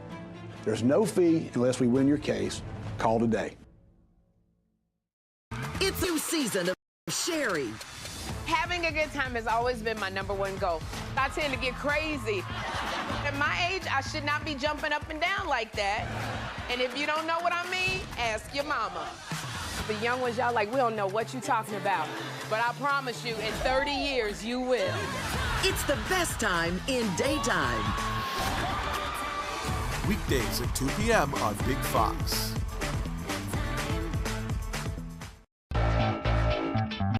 Welcome to Frankly Speaking, talking to the people that affect your life, that affect all of our day-to-day lives. This is something you're not going to get anywhere else. We've got a lot to offer. There'll be a lot of news, local, regional, national, really the things that affect you. And I think you'll be glad that you tuned in. So think of it as radio on TV. Frankly Speaking, live, 2 hours long, starting at 6 a.m. on WYDC TV Big Fox. This is History Making. The Frankly Speaking Roof Cam brought to you by Boss Security in Horseheads. Contact Boss Security for all your business and home security needs. Welcome back as we broadcast live from the Hesselson studio here on Market Street in Corning. Let's go through some viewer comments here as we wrap up the program. Just looking at them all coming in. Thank you very much. All right, starting off with Sergeant Dave writes, morning. Frank, Happy New Year. Well, Happy New Year to you and good morning as well.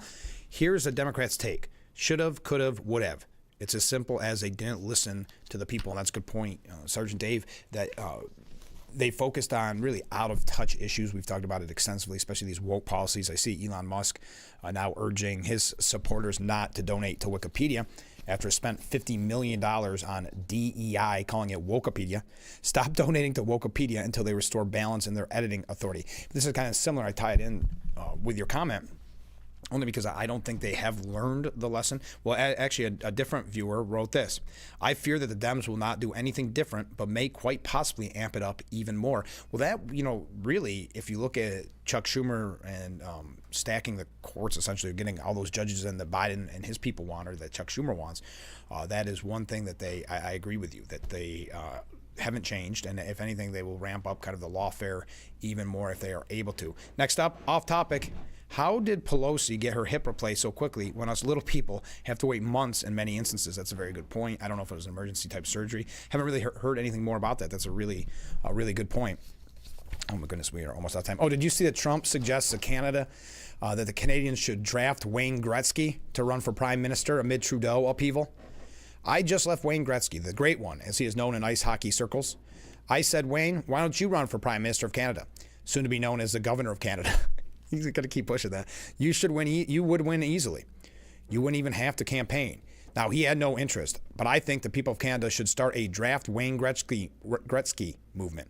It'd be so much fun to watch. Now, Shark Tank star Kevin O'Leary says that half of Canadians favor Trump's proposal for Canada to join the United States. How am I doing on time? I got to be mindful of that. Canadian investor and Shark Tank star Kevin O'Leary said Thursday that he wants to help broker a deal with President-elect Donald Trump that would create some sort of economic union between the U.S. and Canada, declaring that at least half of his countrymen would support such a merger.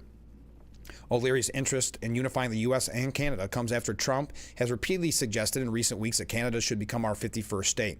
Canadians over the holiday, the last 2 days, have been talking about this, O'Leary said. They want to hear more. Now, he did acknowledge there's obviously a lot of issues that would arise if Canada attempted to join the U.S., but said Trump's interest in the matter could be the beginning of an economic union. Interesting. Now, Canadians ministers head to Florida for talks with the incoming Trump administration. That's according to a report. 2 top Canadian ministers headed to President-elect Trump's home in Florida on Thursday to talk about border security and trade as the incoming president's inauguration day nears. Yes, that's coming up. And I keep asking this question.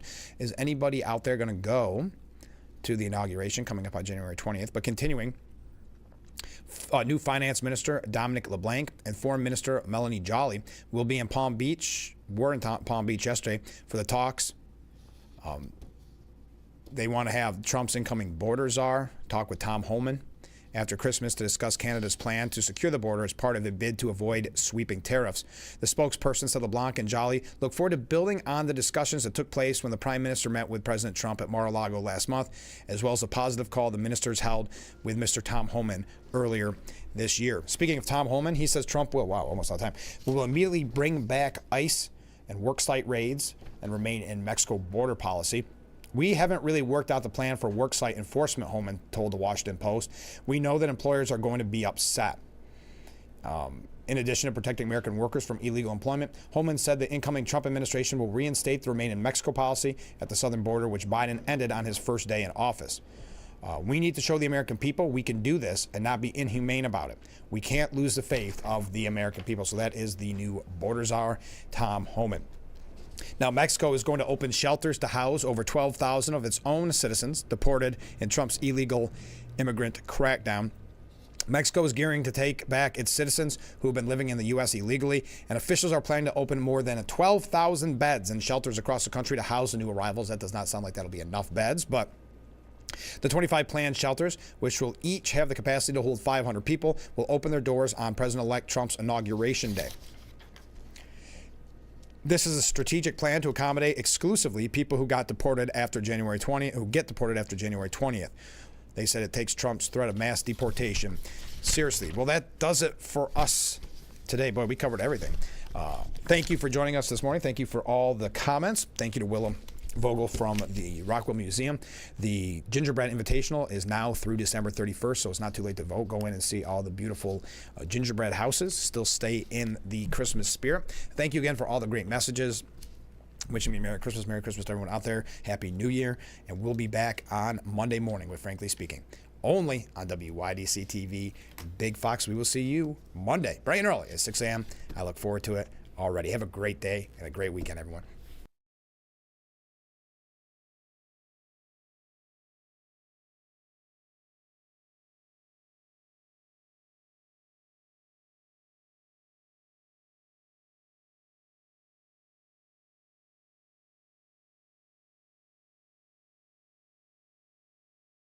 Shop and compare. Shop and compare. Shop and compare. Shop and compare. Times may change, but one thing stays the same. Shop and compare. You won't find a better deal. Guaranteed. Shop and compare. Come sit and sleep shop in Corning. Shop and compare.